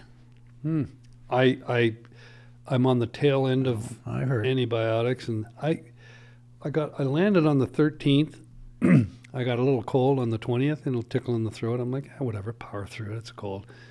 And then on the 26th, bam, I got that influenza that was going around. Yeah. So did we. Yeah. I mean, My whole Christmas was We didn't have Christmas. that. I have never been this sick that long. That I've never been. I've had COVID 7 times. I've never been that sick that long. My everything was aching. My hair was aching. Everything was aching, and I My hair. I was in bed for like almost 2 weeks. Yeah. And even when I got over the cold, I had this or the influenza. I had this cough that wouldn't go away, and Yeah. so I'm on the tail end of some. You're describing antibiotics. exactly what. You guys had the same thing. Everybody. Exactly. Everybody. Wow. My whole. Was it influenza you had? Because it's a different strain, and it's the biggest in 25 years. It's something. Yeah, well, Blair was supposed to have our Christmas Christmas Eve. Eve party, and basically nobody showed. Nobody showed up, and I feel bad for Tammy if she made any food and all that shit. Wow, that's yeah. I mean, it's so you guys. Had It the was same crazy. Thing. I, Whole Yeah. Christmas was kind of. and I'm still. Dud. I mean, every morning's a little better, but I'm still. Yeah, same here. I went to my doctor 2 days ago, and I'm like, they're sending me for a stress test now. I'm fine, but I just said I get tired really easy, and he goes, well, I mean, the influenza affects the lungs and the heart, and You may notice I'm coughing the odd time here. yeah. Well, he said it takes its toll, and you got to just sort of slowly recoup. My mom was last to get this thing. And Yeah, she she's just. Just recovering now. Yeah. Wow. She's good. She's good. But yeah. Yeah, no, this one was a beauty. But the best part of having it now is that my spring, summer, and fall are going to be healthy and awesome. You're done. Yeah. Yeah, I'm over it, so it's good. yeah. And it was probably the hardest I've been sick in 15 years. See, I but don't that's even know. mine's been crazy. a lifetime. I mean, I had a lot of stuff, but this one was like, wow. And you're young. You're Yeah, it was crazy. You should have been able to. Yeah, that's, Wow. well, you know how bad this one was. Then a young guy. Yeah, and I mean this the whole pandemic. I don't know, whatever. I didn't get anything. I just nothing. Wow. And then this happened. Yeah, and boom. Wow. Interesting. So Wow. yeah, Yeah, so much for Christmas, huh? So when are you going to be finished this antibiotics so we can have that beer? Probably. Well, I think I got like 4 or 5 more days. If I'm still here, I'm trying to get back to the place in L.A. to take care. I mean, we've got a house there, so I got to try to sure. take care of stuff there. Is Barb here now, or She's here. She's here. She has her daughter has a 7-year-old son, and her daughter had 2 twin boys 2 years ago, 2.5 years ago. So Barb became a grandmother, and Aw. she's kind of helping the daughter out. And that's nice? daughter lives in Carlisle. So they're so Barb's here. Carlisle here. Carlisle here. Oh, that's just out of town. Yeah, she's Canadian. She's Yeah, but it's just outside of Cambridge. It is, yeah, and I because I curse every time Barb wants to go to Carlisle to visit because I'm like, fucking kidding me?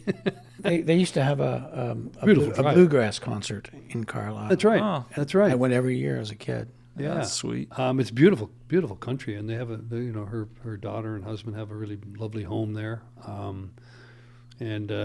yeah. So and the kids, the twins were preemies. They were like 4 months premature. So Oh, wow. So the first few years are pretty. So Okay.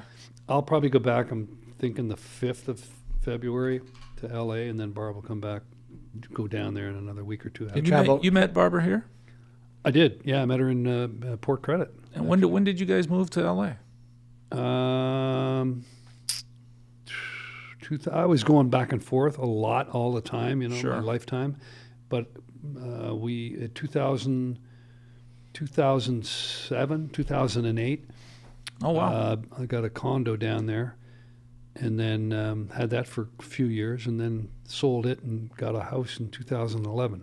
Okay. So kind of been in that house since 2011. And you travel back and forth with the puppies? Yeah, the two Louie and Bean. That still hurts, that one. There's nothing worse. But Louie and Bean had more miles in the planes than they would. I mean, they would be in these carry-ons, and you'd put them under the seat Under in the front of you, and then, Oh, once man. the plane got in the air, we'd sneak them out and put them on the lap. And I remember before we had Bean, I had Louie, and Star Trek when I was directing Star Trek, they would fly you first class. So you'd get on the Air Canada, and they'd have these, the lie down, Yeah. Oh yeah. cocoons or Yeah. whatever. So there I am, a few times with Louie, and Louie's on my chest, and I'm stretched out to TV. Whenever I go, Louie, Aw. this is it, man. This is nothing better than this. Oh, that's awesome. Oh yeah, man. Flying good first times. class. Good time. Pup. Yeah, That's awesome, man. yeah. You really Wow. get spoiled. You get spoiled. You taste first class, man. Oof. Yeah. You never want to go back. Ever. But however, I'm a schlepped, so I sit in there, the regular. That's fabulous. Yeah. Have you got anything coming up? Gosh, there's Galen Walker who I was talking about. He's living in New Mexico now. He moved from LA back to that's his hometown in New Mexico. He's got a couple of small things potentially coming up. He's got one that's pretty interesting. We're hoping to get it in front of Matthew McConaughey. It's called Amarillo by Morning. Why Matthew? Man, it sounds like a song. Yeah, it is. George Strait. He'd be perfect for the role. Okay. Yeah. Okay. He would just. I mean, Cool. it's a great little script, and it's got a little bit of action in it. It's about bull riding, but there's a love story and a young boy that's on his deathbed, and it's a great little story that has a little bull riding sort of weave through it. So that they're trying to get some funding for that. He's got another script that they're trying to get funding for. So he's got his finger on the pulse in New Mexico, and that's where my last movie was. So Yeah. hopefully there's still room for, the older white guy to direct some Whoops. stuff. No, But yeah, no, it's been, it's good. That's awesome. wicked. Yeah. Well, Anything you want to add, Larry? I mean, gee whiz, there's so much that we could talk about stunt-wise. yeah. Yeah, no, we've, So do you write it all?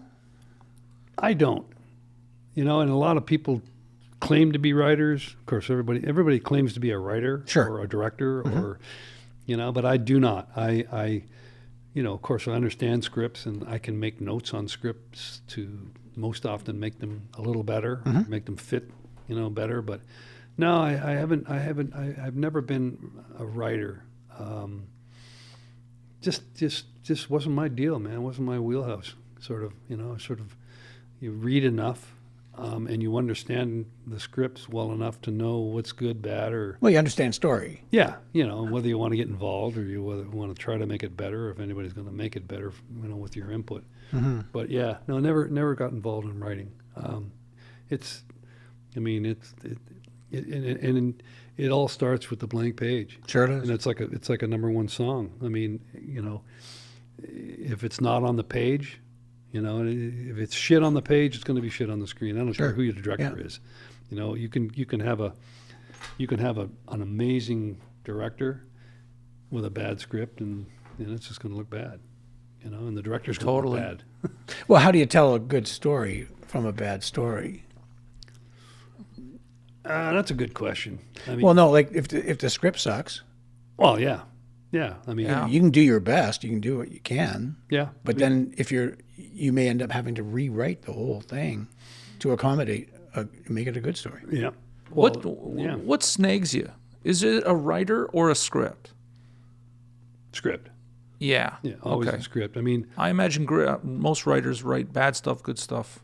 sure, yeah, it's all Yeah. hit and miss. I mean, take episodic, for example. You can have a TV series that's going, Star Trek, pick one. And let's face it, every episode isn't a home run. I mean, it's every episode is usually great or pretty damn good. But, the directors that come and go, they're day players on episodic TV. So a director may come in and do two. If a director comes in for the first time and does one, and he happens to draw that one script that's just a little weaker or that's kind of like not so great, Yeah. he wears it.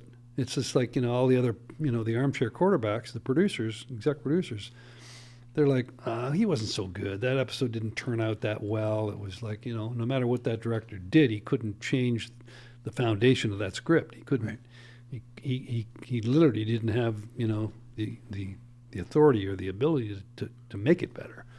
So he wears that, and they go, we won't have him back. So that does happen from time to time, unfortunately. In episodics, I've done so many shows. Some shows we do where let's say the writer, producers, right there, we can make a decision on the moment whether we're going to say this or not say this, or include this or not include this. And I've done other shows where the writers were in LA and they had to make a phone call, and we had to wait. We had to wait to change a line, or the actor doesn't want to say this. You run into this? I have, yeah. A lot of good shows will have a writer representative on set, like the CSIs and things like that. They'll have somebody there in the chair, that they can put those fires out right away, make those decisions right away without making the whole circus stand around and wait. Mm-hmm. But I've been there where we've waited for the phone calls. We've, if you're shooting here, LA, if your call time is 8 here, and there's your first setup, it's 5 o'clock in the morning there. That's true. And you're like, well, we can't get anybody on the phone. Well, then we're going to do this. Moving on. That's hilarious. I know. It's crazy, man. But yeah, that's painful. And again, going back to the actors, sometimes you'll have actors that are on, regular actors on episodic TV that are a pain in the ass, and they question every single line. They question everything, and it's just like, and you got to be answering these questions as a director and justifying. And that's why sometimes it's great to have a writer representative that can sort of decipher through some of that stuff, that can, help navigate that. Yeah. So you have to navigate so many personalities. Like, you're going to get somebody that's really game and they're going to do everything you ask. Mm-hmm. And then you're going to get somebody who's going to fight you for it. Yep. Interesting. Yeah, and those, most of the time you can win those actors over by just knowing your job and being good at your job, and and trying to just balance that whole thing out. But that there's the odd one that you'll come up against just miserable in life. Mm-hmm. Absolutely. And now, have you developed a personal bag of tricks that you rely on? Like you have a little toolbox with 10 things in it that How to talk to them. how to talk to somebody or what to say.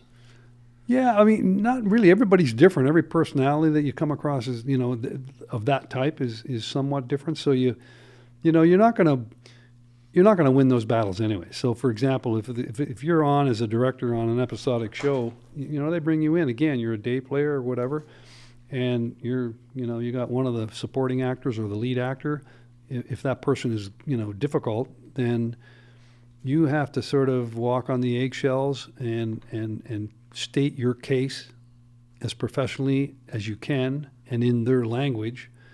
And if that doesn't work, then you've given it your best shot, because if you butt heads with them, you're not ever coming back anyway. Now, it's an interesting situation. They know the show better than you do. Yeah, and they know their character better than, for example, I do. Unless usually you watch and you do your homework as a director. But right. But yeah, no, they know the show. They know their character. So you're not telling them. You're not changing. You're not changing anything. You're just.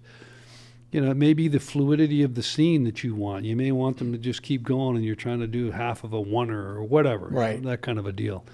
And they'll just, if they're miserable, then they want to come in and they sit at their desk. Then instead of going and getting this and making the scene more alive, Interesting. you just go, all right, here. Have you ever? Go ahead, Andrew. Well, I was just going to ask you, you've obviously been in casting sessions, and you're watching these actors come in and pour their hearts out and do what they got to do. And, a lot of actors are trying to go in and change your mind. You have something probably in mind. Mm-hmm. And they want to come in and be the best damn thing ever. How often is it that you're sticking to what's in the mind, or that somebody actually comes in and tricks you? A good actor will, they'll read the sides or whatever they have to read for that particular audition. A good actor will come in and throw his own take on it. They'll come in and they'll do something completely out of the box, and you're either going to love it or you're going to think it sucks. However, you're going to see something in that actor because they brought that to the table. And if that actor did that, usually he can take direction. So then you say, look, that was interesting or whatever, but let's bring it down 50% and whatever. You adjust them. You adjust them, and then I like that. But you respect them for bringing that that to the table. It's like they made a choice. Yeah, I mean, a buddy of mine, a lot of people, audience won't remember the show, but it was a show called Hill Street Blues. And it was one of the cutting-edge cop shows, for its time. And my buddy Bruce Weitz, who played the role of Belker, and he had the cut-off gloves, and he smoked a cigar, and he growled. At I remember it very well. Yeah. So he went in and auditioned for Stephen Bochco and all the other mucky mucks that were at the table. And, he went in and read for Belker and whatever, and he walked out, and, he said he was angry at himself, and he wished he had done something. So he spun back around, and he went through the door again, and he jumped up on the chair that he was sitting in, jumped up on the chair and started, doing the scene again, only as Belker, as growling at people and, whatever. And they were like, holy shit. And he got the role. He got the role. And and they wrote that role, he brought the growl to it, and the writers wrote around that. He was the old crusty growl. So does that sort of mean that the writers, in a way, they don't, even though they have something that they're picturing, they don't necessarily have all the answers? No. The actor brings something like that. 1,000%. I mean, that's the great thing about, they'll bring somebody on as a guest star on an episodic, and that person will just be electric. That person will light up the screen. That person will have a dynamic and a chemistry with everybody. Whereas exec producers and the writers are smart enough to see that, like a Taylor Sheridan or whatever, and go, sure, wow, we could do so much with this character. We can, and that character can mix well in with these different stories. And so then that character becomes, like, for example, Taylor's doing, they did Yellowstone, and gosh, I can't remember the actor's name, but his character name on the show is Rip. Yeah. And this guy's great. He's got a stage presence that is like no other. So now they're doing a spin-off. Now Rip has got his own episodic, which hasn't started to air yet, but Rip and the daughter. They're arguably the best part of that show, really. Their storyline is fun. It's just, yeah.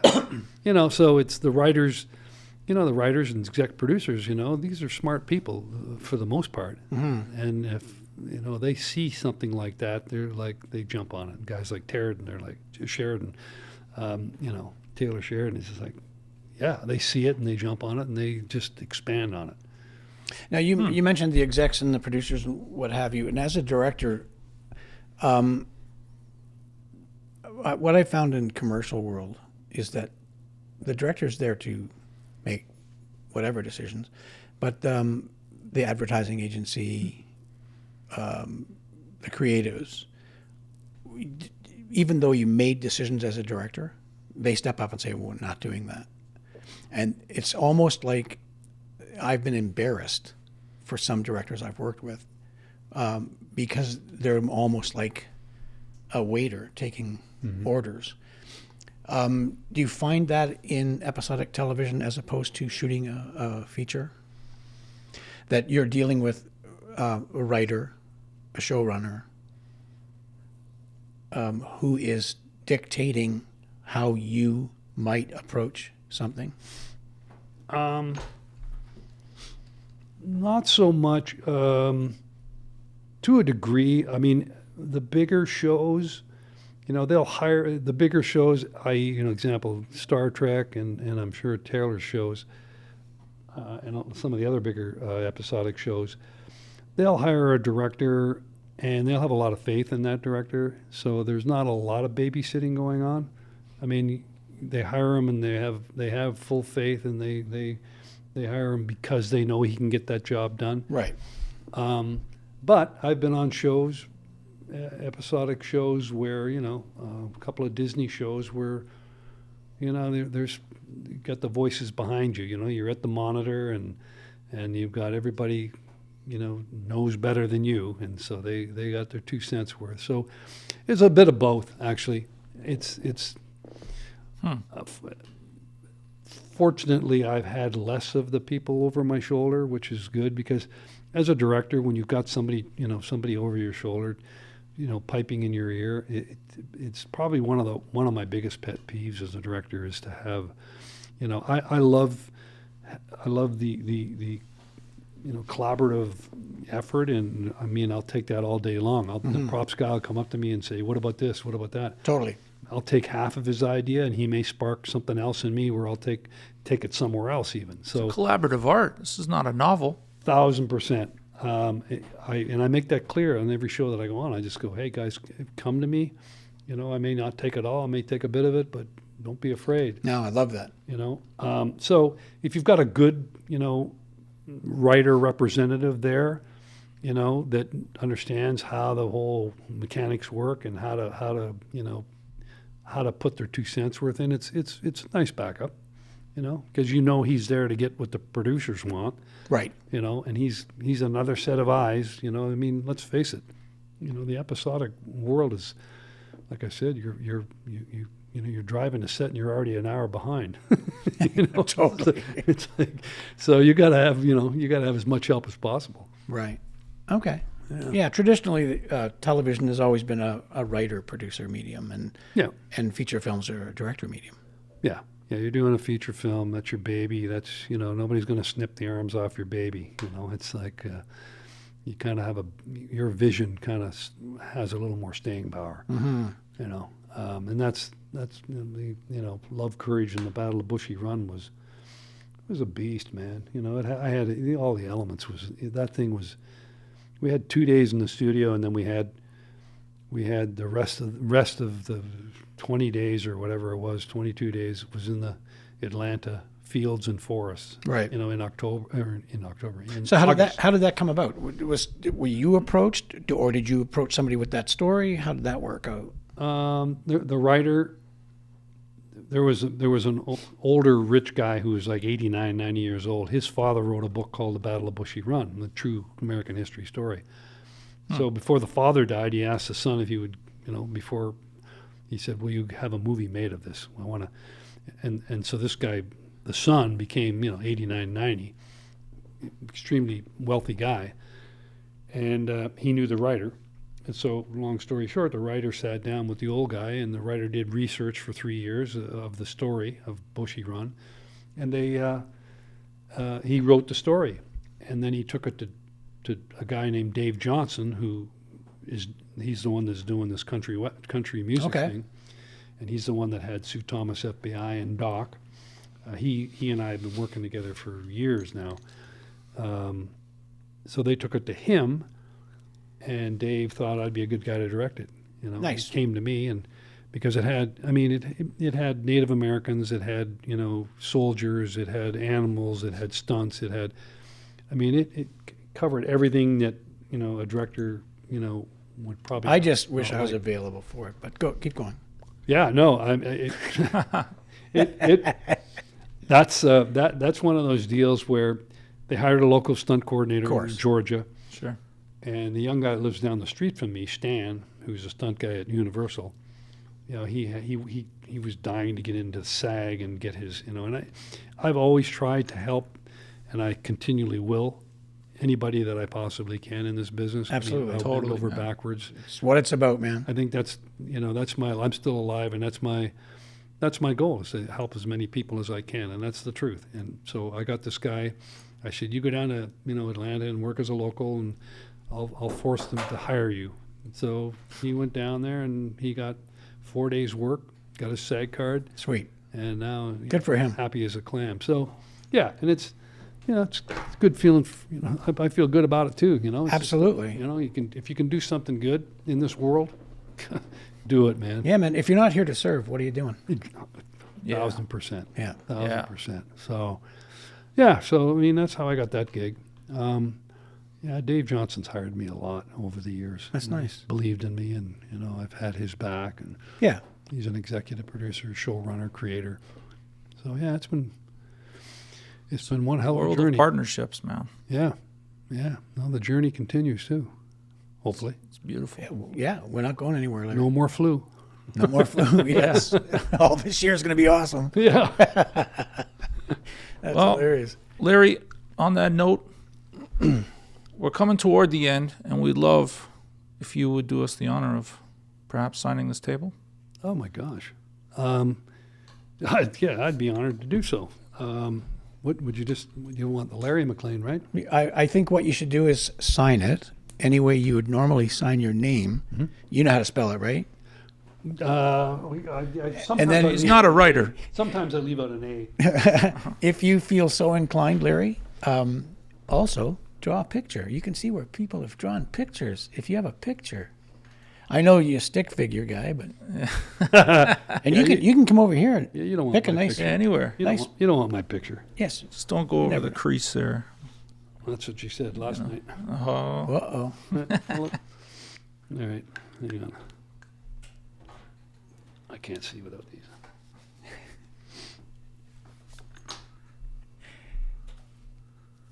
for those listening, Larry's signing the table. Well, one of these days we're gonna set out. We're gonna take pictures of all this stuff, post them.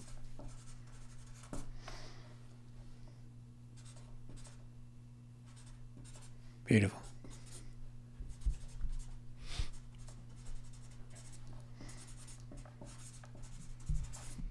Beautiful. Sweet. Yeah, I put the hurricane down there. Yeah, no, that's Yeah, right awesome. on, man. When I'm long gone from this world, you'll have it right there. Beautiful. I love it. Do I get to keep the mug? You get to guys? keep the mug, It's got my name on it too. stickers, pins, Oh my gosh, that hat. this is fantastic! It's like Christmas. The Christmas I missed. Thank you guys. It's you guys have a great thing going here, man. I hope you. Oh, thank you. I wish you a billion tons of success, and I hope you guys keep doing it because it's a great thing, man. You got some good stuff going on here, and it's been so many years since I've that Randy and I have seen each other. That's the best part of my day. Yeah, me too. It's I love this. you forget, you just forget of all these years, and it's not good to forget. It's like we need to make some more memories. Yes, sir. Yeah, man. And I'd never Andrew, met you, pleasure, Andrew. but I've heard your name a million times. Oh my gosh, no, I it's been a pleasure meeting you two, Andrew. Sounds like it looks like Thank you've you, turned sir. into a great guy. Doing okay. You're doing all right. Well, guidance You've had good guys. Oh man, the best. Yeah, man. No, Absolutely. absolutely. Thank you. Yeah. Thanks, Larry. All right, man. I love Appreciate you guys. it. Thank you. Cheers. Love you. Cheers. Cheers. Cut it.